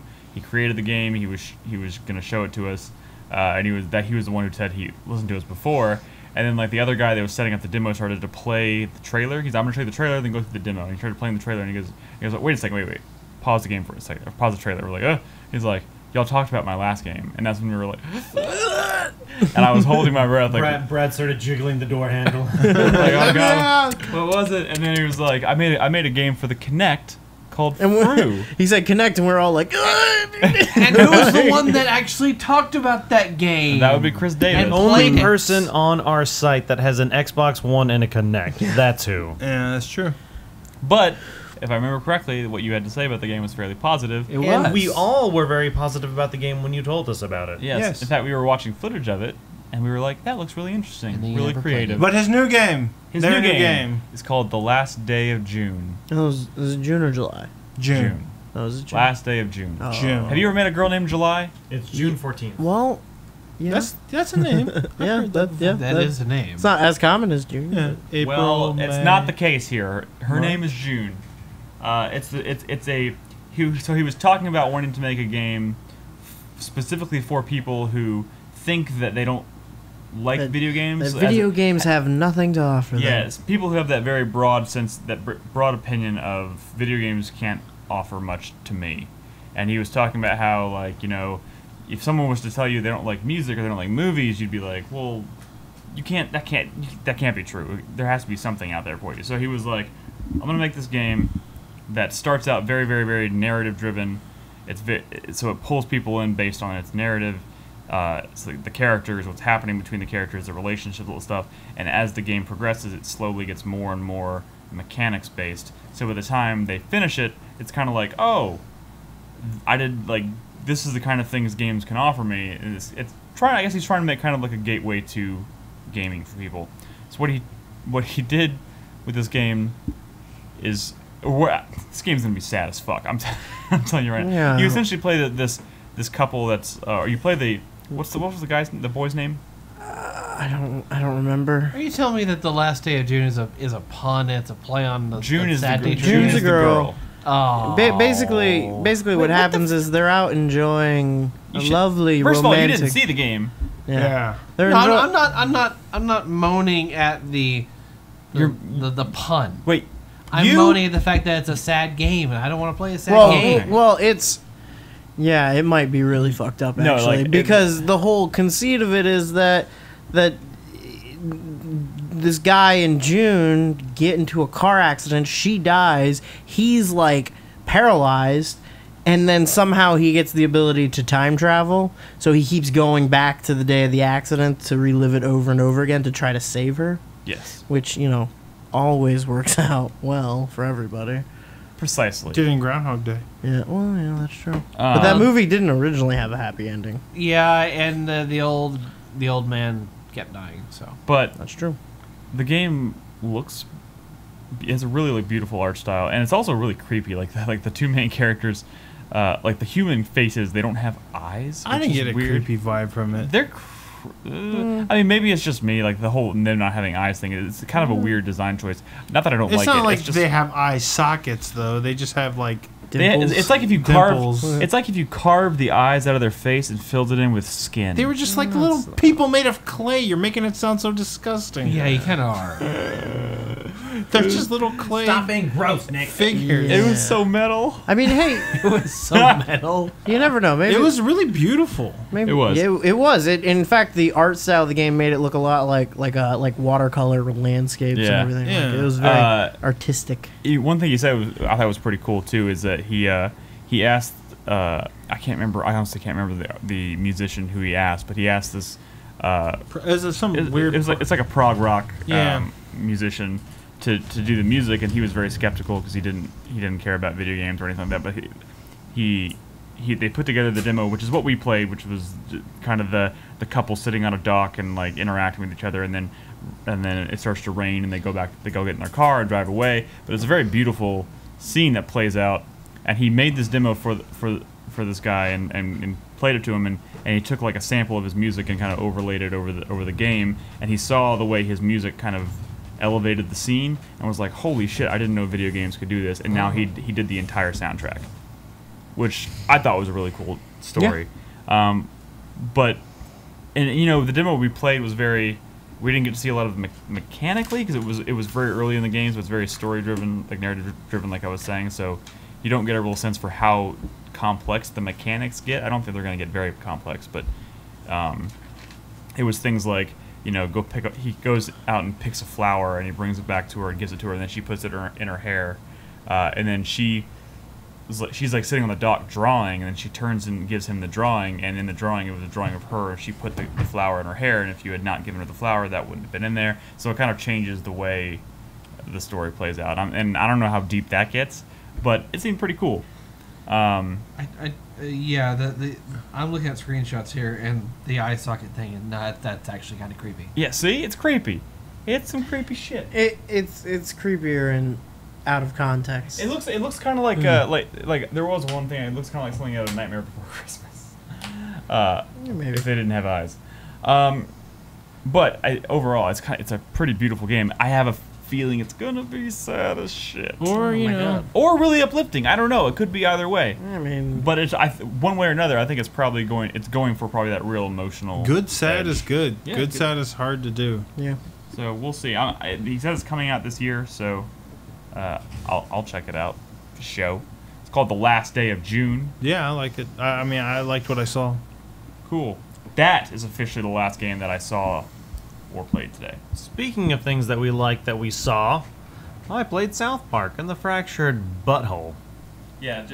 I think I'm just going to give up on saying the fractured butthole, and I'm just going to say fractured butthole. I'm just gonna call it South Park. So I played this too. As brief a summary as I can say: tits, butts, farts, twerking, semen, Lots of semen. condoms. Cum shots. No Rat cum shit. shots. Yeah, rat shit. Yeah, South Park. I mean, so the game starts in a strip club. You are the continuation of the Stick of Truth. You're still the new kid in town, so you were kind of delegated into a shittier position in the games that y'all are playing. The kids. It starts out with the kids in a strip club. Well, yeah. So the thing Yeah. is, so you Children. work for Captain Diabetes. Who's Scott Malcolm and I have diabetes. And so you work for him. I can't remember your name. You're a sidekick. You're a sidekick to Scott Malkinson, sorry, Captain Diabetes. And you are on the search for a stripper named Classy. Classy with an I, with the L in the shape of a dick, fucking the ass.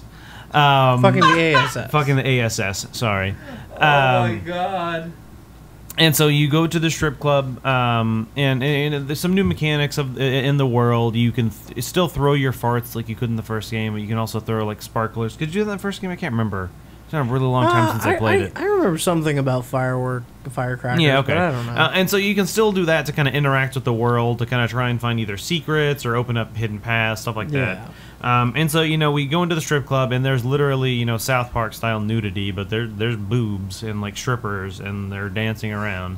And so I bet it's hot. yeah. No. No. You can't find the stripper you're looking for, so you have to go into the back room to try and find some stuff that you can use to make a drink for the DJ to get rid of him. No. Before that, you meet a couple of drunken businessmen yeah. who think that you and Captain Diabetes are strippers. Yeah. So you take them into the VIP room to get to pump them for information. Yeah. And they won't tell you anything unless you give them lap dances. So you do the lap dance minigame, which Yep. involves grinding and farting on the guy. So first you grind on his junk. Children. Then you have to fart as hard as you can, Oh, yeah. all over his lap. And then you start twerking and farting in his face, And then you have to build up one big fart and shoot it in his face. into his face. And he likes this. No, you fight them right after They're that. not big fans. Yeah. And so you fight them, which kind of ties into this game's new combat system. So unlike the Stick of Truth, where it was more traditional, like turn-based, kind of each person on the side of the arena, it's, the entire arena is grid-based, and you can kind of move anywhere. You have a set number of movement spaces you can take, but that takes into place like environment stuff. So in this case, there was a kind of a coffee table in the middle of the Yeah. room, which you couldn't get around, but you could also use that to almost hide from the enemies. Or you could destroy it. Yeah, that's true. To get You it could. out of the way. And so the main character, the player character, had more magical attacks, while Scott Malkinson was more physical attacks. And it kind of just gave us a small chance to kind of play around with combat. It was very short. There was only one combat scenario in the demo. And like one puzzle. And then there was a puzzle in which you had to find a bunch of ingredients to, make a drink. Like rat shit and I don't remember what else. It was semen, rat shit, and gin and tonic. And gin and tonic. And then And you had, fart. And then you had to fart on it. it. Yeah. And then you give it to the DJ, and he's like, "Oh, this smells like farts. I'm getting out of here." And then you call out Classy, and she shows up, and then she runs away, and that's the end of the demo. So I mean, another circumstance similar to Far Cry 5, where not the best demo for the game. I know I'm going to love it because it literally is just more South Park, Stick of Truth, more South Park humor. I'm very excited for it, but I don't really know what else to say about it. Chris, do you have anything else? I do think that the new combat mechanics work very well. Definitely. It's a nice progression from the fun but very simplistic combat of the first game, because there's a little bit more to do. Positioning is a thing, so you have to be a bit more mindful of the battlefield. It still doesn't seem like it's super deep or anything like that, but it definitely feels more like a full-on game than the last one did. Yeah. A little bit at least. No, definitely, Yeah. I agree. Yeah, I'm excited. Yeah. I'm going to try it tomorrow morning when I get a chance. Totally. Yeah, you should. Can I get 3 games out of the way real quick. Jesus Three? Christ. 3, and then I only have one. Are you to really sure? talk I'm about. gonna What the save fu- it. Are you sure you know how to do I'm gonna math? save 1 or 2 for tomorrow, personally. I mean, I'm just gonna get these out straight out of the way. So in between Metal Gear Survive and my appointment with Crytek this afternoon, I went looking for Calypso because they're working on Tropico 6, and I love Tropico, so I wanted to know what the deal was. And so they kept kind of not being able to actually put me in a room to actually play the game because I was walk-in. But they kept giving me games to actually see and watch, and I saw 2 of them. One of them is called, the first one I saw was called The Inner World, The Last Wind Monk. Wait, are you telling me you did? Whoa! Are you telling me you didn't play Tropico 6? No. You son of a bitch. How do you... I'll get to it, okay? The Last Wind Monk is a sequel to a point-and-click adventure from several years back by a German developer. The idea is that the people of the world live on this inner world, the inside part of a sphere. No, that's not vodka. Don't worry about it, guys. It's the winds of the world which power the world are controlled by people called flute noses, and that's because they literally have Flute noses? Yes, they have noses that are flutes, and they're flutes? They're like wind wakers. Okay, they control the winds, and they use them to power the world. And Davis, what the hell are you talking it about? is a weird. It's kind of a weird game. What's it called again? The Inner World, The Last Wind Monk. And this is a point-and-click adventure? It is a point-and-click adventure. It's got a pretty unique art style. It's all about kind of like underworld fascism and stuff like that. You have a pet companion pigeon who will do things for you when you're not available. And it's a point-and-click adventure game, and it looks all right. I think the writing could be a little better. What else did you see? Davis. So yeah, second game they showed me because they couldn't get me into Tropico was Sudden Strike 4. No. This is the 4th entry in the series. It's been about 10 years since the last Sudden Strike. What is Sudden Strike, man? It's a World War II RTS. Of course it is. What else did you play? It was a fairly Chris popular Davis. franchise. And this is the Davis. 4th World War II RTS. Chris Davis. It was actually pretty cool. It's like Company of Heroes with a little bit better mechanics. I don't know. It's a good game. No base building, but Oh, I know that game. And what Wait, else you did do? you play? yeah, it's a weird art style for that game, right? No, that I'm still the- looking at the- the other one. the Inner World, Inner whatever. World. That one's been at cons for a while now. I remember Yeah. seeing it like PAX South. Yeah, it's supposed to be out this year. And I mean, it looked good. You go back to them tomorrow and you demand to see Tropico 6. But then after How can they be so that, I had to go to overbooked on Crytek. Tropico 6? But after Crytek, I came back, and then I got to see Tropico 6. Okay, how was Tropico Wait, why didn't 6? you just fucking tell us about Tropico 6? Yeah. Because I want to mention these other games because I actually got to see them. But they're okay. The people should know these games deserve coverage, Fair Tell us enough. about Tropico 6. even if it's only 30 seconds. Is Okay, it more Tropico? it's very much Way more more than Tropico. 30 The seconds. idea behind this version is that you no longer rule an island; you rule an archipelago, and so your objective So is multiple to islands. grow Tropico to expand throughout this archipelago and build it into this almost kind of like a pirate nation at this point. They're retaining the world eras aspect of the previous iteration, in which there's like the World War era, World War II, Cold War, and whatever. And that's how they stayed out. That's how they buffer and stage upgrades, Tropico and new blueprints and things like that to improve your civilization. And we did. And they added the main thing they've added is the ability to go on raids against other nations. You can set up like a commando unit that will go and steal things for Tropico. And in the demo, they decide to steal the Statue of Liberty Yeah, which is what we saw in the trailer. because it belongs to El Presidente. Of course. So they steal the Statue of Liberty. And then they bring it, and they drop it in the bay, like in the trailer. Well, you could actually put it anywhere on the island if you Oh, want. that's cool. So he put it on the very top of the So island. Looking over. we were confused before, right? This is not a VR game. This is not a VR game. Okay. We were just. They were confused. We were Sony was just mildly confused. confused for a while when this game was first announced. Yeah, I mean that. Do you have any really questions about Tropico Crispy? How many islands are in the archipelago? It depends on the map you choose to play. The maps can be randomly generated, or you can do a campaign in which they're specifically generated, and you do objectives. And Can you make an arc? archipelago of 2 islands? You can. There's a map editor. Oh, Is it an archipelago There's if it's always only been a 2 map editor. islands? that's a good question. I think it's just 2 islands. Yeah, right. How many different ways can we think of to use the word archipelago in one podcast? Archipelago. It's a good word. It is a damn good word. Archipelago. It's a fine word. Who's the one who decided, you know what, I'm just going to call all of these an archipelago? The tropical humor seems to still be there. You know the Isn't like Tropico slightly racist? it's Only a mildly. tad racist. It's the fun kind of racist. It's the fun kind of racist where they'll look at you with mild annoyance. Wait, that was a joke. Who is they? Where is Tropico made? This iteration is actually being Not made. in the Caribbean. Tropical. It's usually Highland Entertainment that makes it. This is they put it out to a developer in Hungary.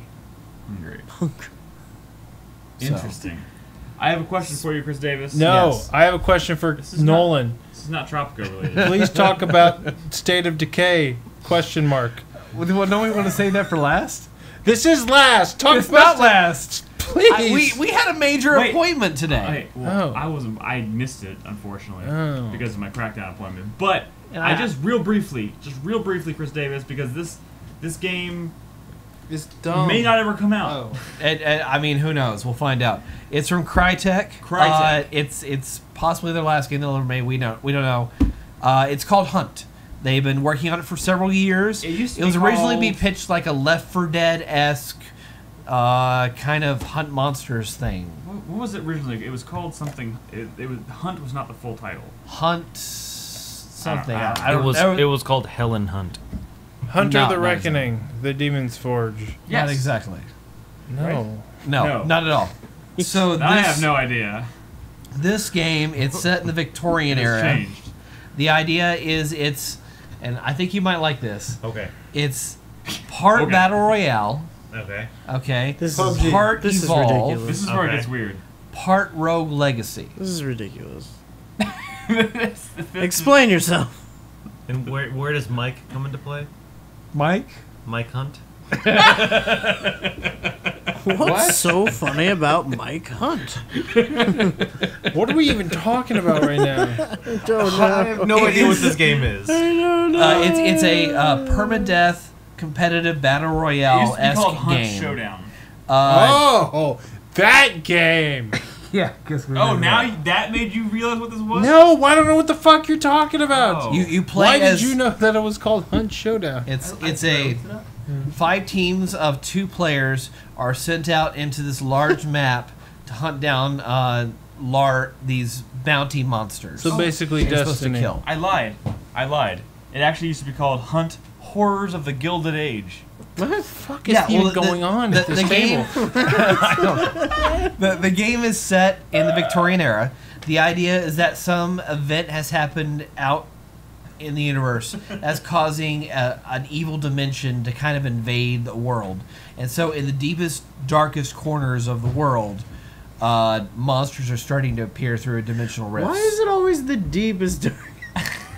Okay, I'm sorry. Go ahead. Go I ahead. mean, Go ahead. anyway. It's never Is it just good? I like mean, It is a 10-player, 5 teams of 2 battle royale competitive mode Okay. with permadeath, Okay. in which you go out as hired-on hunters that seek to kill the monster and extract the reward that you get for killing it. The game functions in 3 stages. The first one, you search for clues to find the monster. You'll Sounds like Evolved. go to objects or places in the environment and search for clues, and those clues will give you more definitive information about where the monster is in the environment. It can be upwards of 3 monsters total. There's one big one, and there can be up to 2 And the sub monsters ones. aren't player controlled. No, they're not. Okay. These are AI monsters. And you just you hunt down the monsters. You can attack other players in the environment at any time, but it's a risk-reward thing because you got to think about sound, you know, enemies locating you, being exposed to other players, potentially being killed. And again, this is permadeath. If you die, you're out of the match. You have to restart. And that character you're playing as dies. I'll get to the Rogue Legacy part in a minute. So You'll get there It's in coming. 30 seconds. It's a coming. So you eventually find the monster, and this thing, it was like a human-sized fucking spider that was hiding in a barn. Human-sized? And the thing about the monster design in this, it's actually kind of creepy. It kind of reminds me of The Evil Within, how they do like the design of the zombies and things like that, and some of the monsters as well. Actually, the screaming of the zombies is actually really good. I like that. Cool. Pretty fucking Tell creepy. us. You get in there. Legacy part. Chris So Davis. you find the monster, you kill it, and then you begin this is stage 2. You perform the banishing rites ceremony to send the monster back to hell. It takes like 2 minutes to do, and when you begin that, it signals on the map for all the other players that are in the match that this is where the monster was, this is where the ceremony's beginning, this is where the loot's gonna be. Chris Davis, this sounds a whole fucking lot like The Division. Oh my god! Not really, no. This sounds like the dark zone of The Division. No, it's not. Yeah, all the dark magic you do. No, I'm just like all these people trying to fucking extract shit or like do fucking exorcisms. But like, the difference in the between the Division, they do Division exorcisms. extraction sequences and this is that you can choose to engage or not when you're doing those extraction sequences in the Division. In this game, you absolutely want to go for the kills because otherwise you don't get shit. Mhm. You get like very, very minor rewards. So you perform the Hold on. exorcism. You said you don't get shit, but then you said you get minor rewards. I Which mean, one not is good it? shit. You don't get worthwhile shit. Yeah, worthwhile shit. So you perform the ceremony. Players will start coming in. You defend your loot. Eventually, the ceremony completes. You take the loot, and that's begins stage 3. You find your extraction point on the map, and you haul ass. And you get to the This point. is from If you Crytek? survive, you win. It is This Crytek. is from Crytek? But the Rogue This is from Legacy part, Crytek. since he's not going to get to it, I'm going to get to it. When the Rogue Legacy thing, if you die, you come back as The monster? No. Well, then I don't When wanna your play it. character dies, because you're a hired on hunter, you can hire on the next generation of that hunter's family. And that hunter retains the abilities and bonuses that were earned on that character. Okay. Okay. there it is. Okay. Cool. That's the Rogue So, Legacy aspect. Since it's Victorian era, the weapons are kind of crude and simple, but it does play into like the visual design and the environments. How's the game and- look? I mean, Real quick, it's a really. CryEngine game. The way it was like a swamp area. What we saw. But was it technically impressive? That sounds It was like a all no. right. It That was all sounds right. like a no. It really did remind me a lot of like happened the to Crytek, early man? the early forest areas of The Evil Within.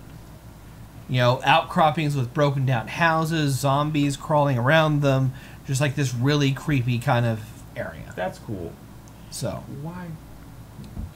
All right. Well, no that's- point. There's no point. I mean, I think the game- I'm just I worried don't about- think- I I'm don't really worried think about this is- Crytek, man. I don't think this is Victorian era. This seems to be a bit more Edwardian era. well, they said it's If you Victorian. ask me. I don't know what you mean by that. I but don't know what that means either. Does anybody know what the current state During of the reign of Decay King is? Edward. He's so desperate to talk about that. God, that was the worst. Well, actually, that was the worst. That was a pretty good transition. Yeah. Okay. I still want to slap you for it, but Hunt is a video game. Okay. So, Fire Emblem Warriors fucking no! is literally Dynasty Warriors. just Those Dynasty two. Warriors or Hyrule Warriors. That's all it is. Move on. No one cares. State of Decay 2. Oh, there it is. We'll talk about it tomorrow. I got to hang out with Undead Labs in the Microsoft area while they kind of did a little demo of State of Decay 2. So first of all, let me say something. It was a little private screening of the demo. This is not public stuff. There was like, I don't know, 9 other guys in the room. At the end, they asked Q&A. They asked the dumbest questions.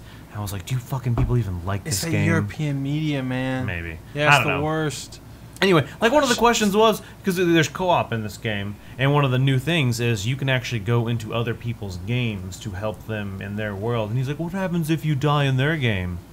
You die in real You life. fucking die! What the fuck do you mean? That's how this game works. There's permadeath. You die. What the fuck? He gave like a 30-minute demo and you couldn't figure that out? All right, anyway. I think they were thinking Dark Souls. Maybe, who cares? I don't care. Anyway, so they have made a huge number of improvements over the first day of Decay to this one. So one of the biggest ones being something that fans have been asking for a long time, and it is co-op and multiplayer. And so, Brad, your fears have been answered. This is not going to be like Rust or N1Z1 or anything like that. It's the small victories. Yes, so Nick, once again, this is a game for you. You can play this entire game without any co-op, without any multiplayer. Fuck yeah! Same experience. You can just choose to travel with NPCs. But something you can do, and it's a really cool thing. All you they fuckers are gonna play on PC, aren't you? Maybe. Yeah. A thing they added to the game is what they showed in one of the videos is the flare. And so that was kind of the thing that kind of cued us in the first time we saw it was when they sent the flare and it showed the other people. So how the flare system works in this game is if you send off a flare, any of your friends, depending on the settings you change, or like random people who have said, hey, if someone wants help, I'm willing to help, will be pulled into your game to assist you. Like Dark Or- Souls. Yes, like Dark Souls, or vice versa. Or the new Monster Hunter. Exactly. So yeah, you can either go into someone else's game or go into theirs. And the first question I asked was, why? Like, why would I want to go in someone else's game? How is that helping me? Yeah. And they said, we can't tell you yet. And I'm like, oh, okay. And he's like, but there's going to be incentives, so we'll see. But that just means they might not know yet. Maybe they might still. We are still working They on haven't that. quite figured out what the purpose of the incentive it would be. Yeah.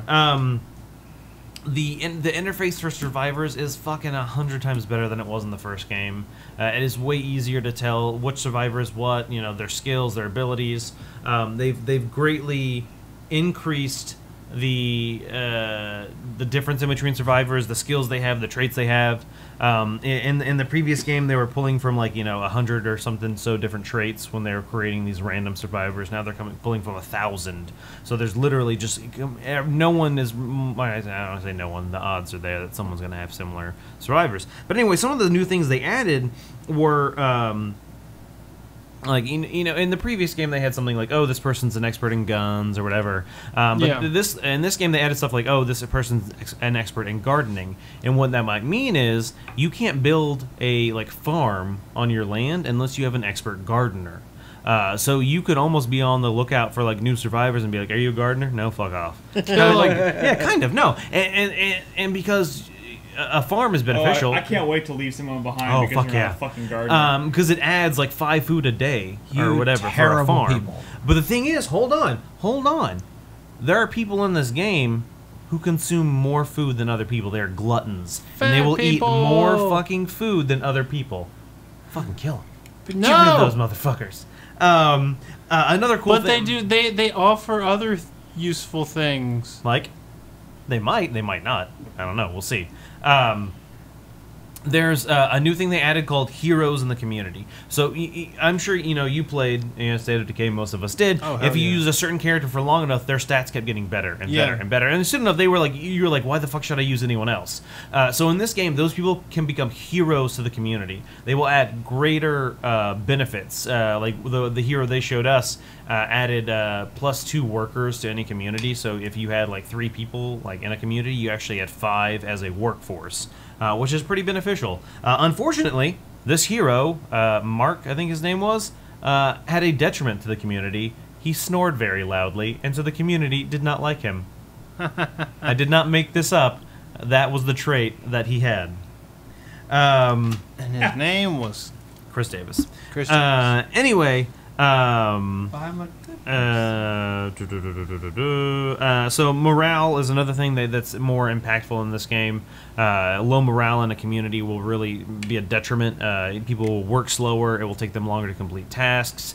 They might have some negative side effects. the building mechanics of the game are greatly increased. So there are different size plots where you can build things. Certain things can only be built on large plots, like a farm was one of the ones I mentioned. Certain things can only be built inside, outside, whatever. I was asking more questions about how the outposts work, or how like the communities, and they were like, we can't really tell you yet. That's their work. It's from what I saw, it is much more in depth than the previous game.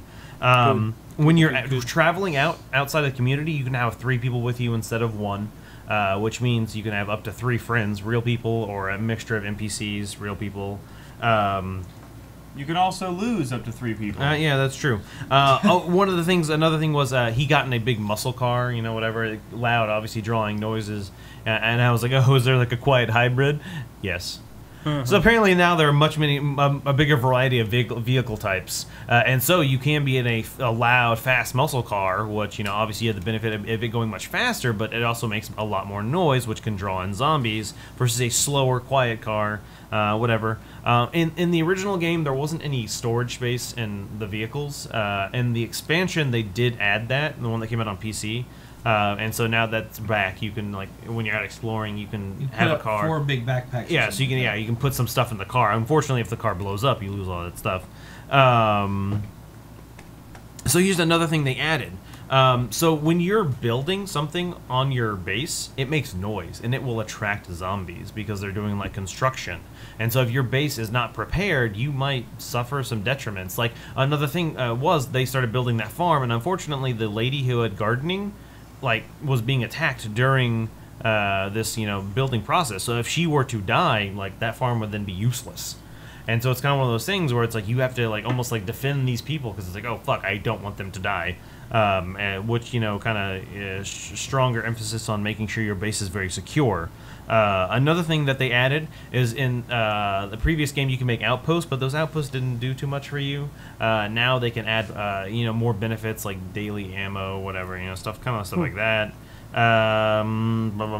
Specializing once you max out a skill is back. Trauma. So the main character, the hero character, he actually sustained a lot of damage in that attack on the base, and he actually had I say permanent trauma detriment, almost like what's the game? Darkest Dungeon. Where he had like a negative side effect, and unless you can find someone who can cure him or build a certain facility that can repair that, he now has like a permanent detriment. That's cool. So I asked them about story, because story didn't play a huge part of the first game, but there was a story to it. I mean, you kind of there was some basic story going on at the beginning. You had to choose between some people, live and die, blah blah blah. And I was asking about that because I was like, if there's co-op and multiplayer, how does that work? Like if there's a person who's alive in my game but dead in someone else's, and they said that they can't tell me yet. But there is going to be a story that is going to be more tightly knit into the simulation of how the game works, but there's still more to be seen. That's all I got. State of Decay 2. Overall, you were impressed. Dude, I am fucking ecstatic. I am so excited for this game. We briefly talked about in the past that there's going to be like 3 areas, each one larger than the area from the first game. Yeah. I'm pumped. It looks great. I can't be more excited. Did they say when it's coming out? Not soon enough. Son of a bitch. Yeah. Fuck yeah. 2018. Okay, well, fine. 2017 officially. Oh no, packed. yeah, I'm glad it's not. Officially packed. Is there anything else, or is that it? Please, dear God, say that's it. Oh God, I think it's time for us to go to bed. I played East 8. It's time for us to go to bed. Oh my God. And that being said, we all I think have appointments tomorrow to play many different games. We're gonna play Vampire. The new COD, Yep. Destiny 2. Call of Cthulhu. We're gonna finally find out if that Call of Cthulhu game is worth its weight in gold. Yep. I might get to play Fortnite tomorrow. Fortnite. Might. I'm hoping that Chris does, so I can tag along and either watch or also play. So stick around for already got our dibs on podcast that. tomorrow. Oh man. Thank you guys for watching / listening. I know it is late, especially for people watching us live. If you're anywhere other than, well, it's actually late here too. So if you're anywhere other than the West Coast, you're officially in the wee hours of the morning. Oh God. Thank you guys for listening. We have one more day in the show floor. Tomorrow is the last day of E3. Day 32. So we'll be sure to record another short podcast to cover all the stuff we talked then we're about gonna go straight to the tomorrow. airport. But tomorrow, after the show floor closes, we're going to have our community meetup. If you are in the LA area and you want to come hang out, there are details on the site. If you want to find out about that, check it out. We'd love to meet with you. We're going to be hanging out, having some dinner, playing some arcade games for about an hour and a half, 2 hours, directly after the show floor ends tomorrow. So check out that. We hope to see some of you down there. But yeah, good night. 4playernetwork.com is the website.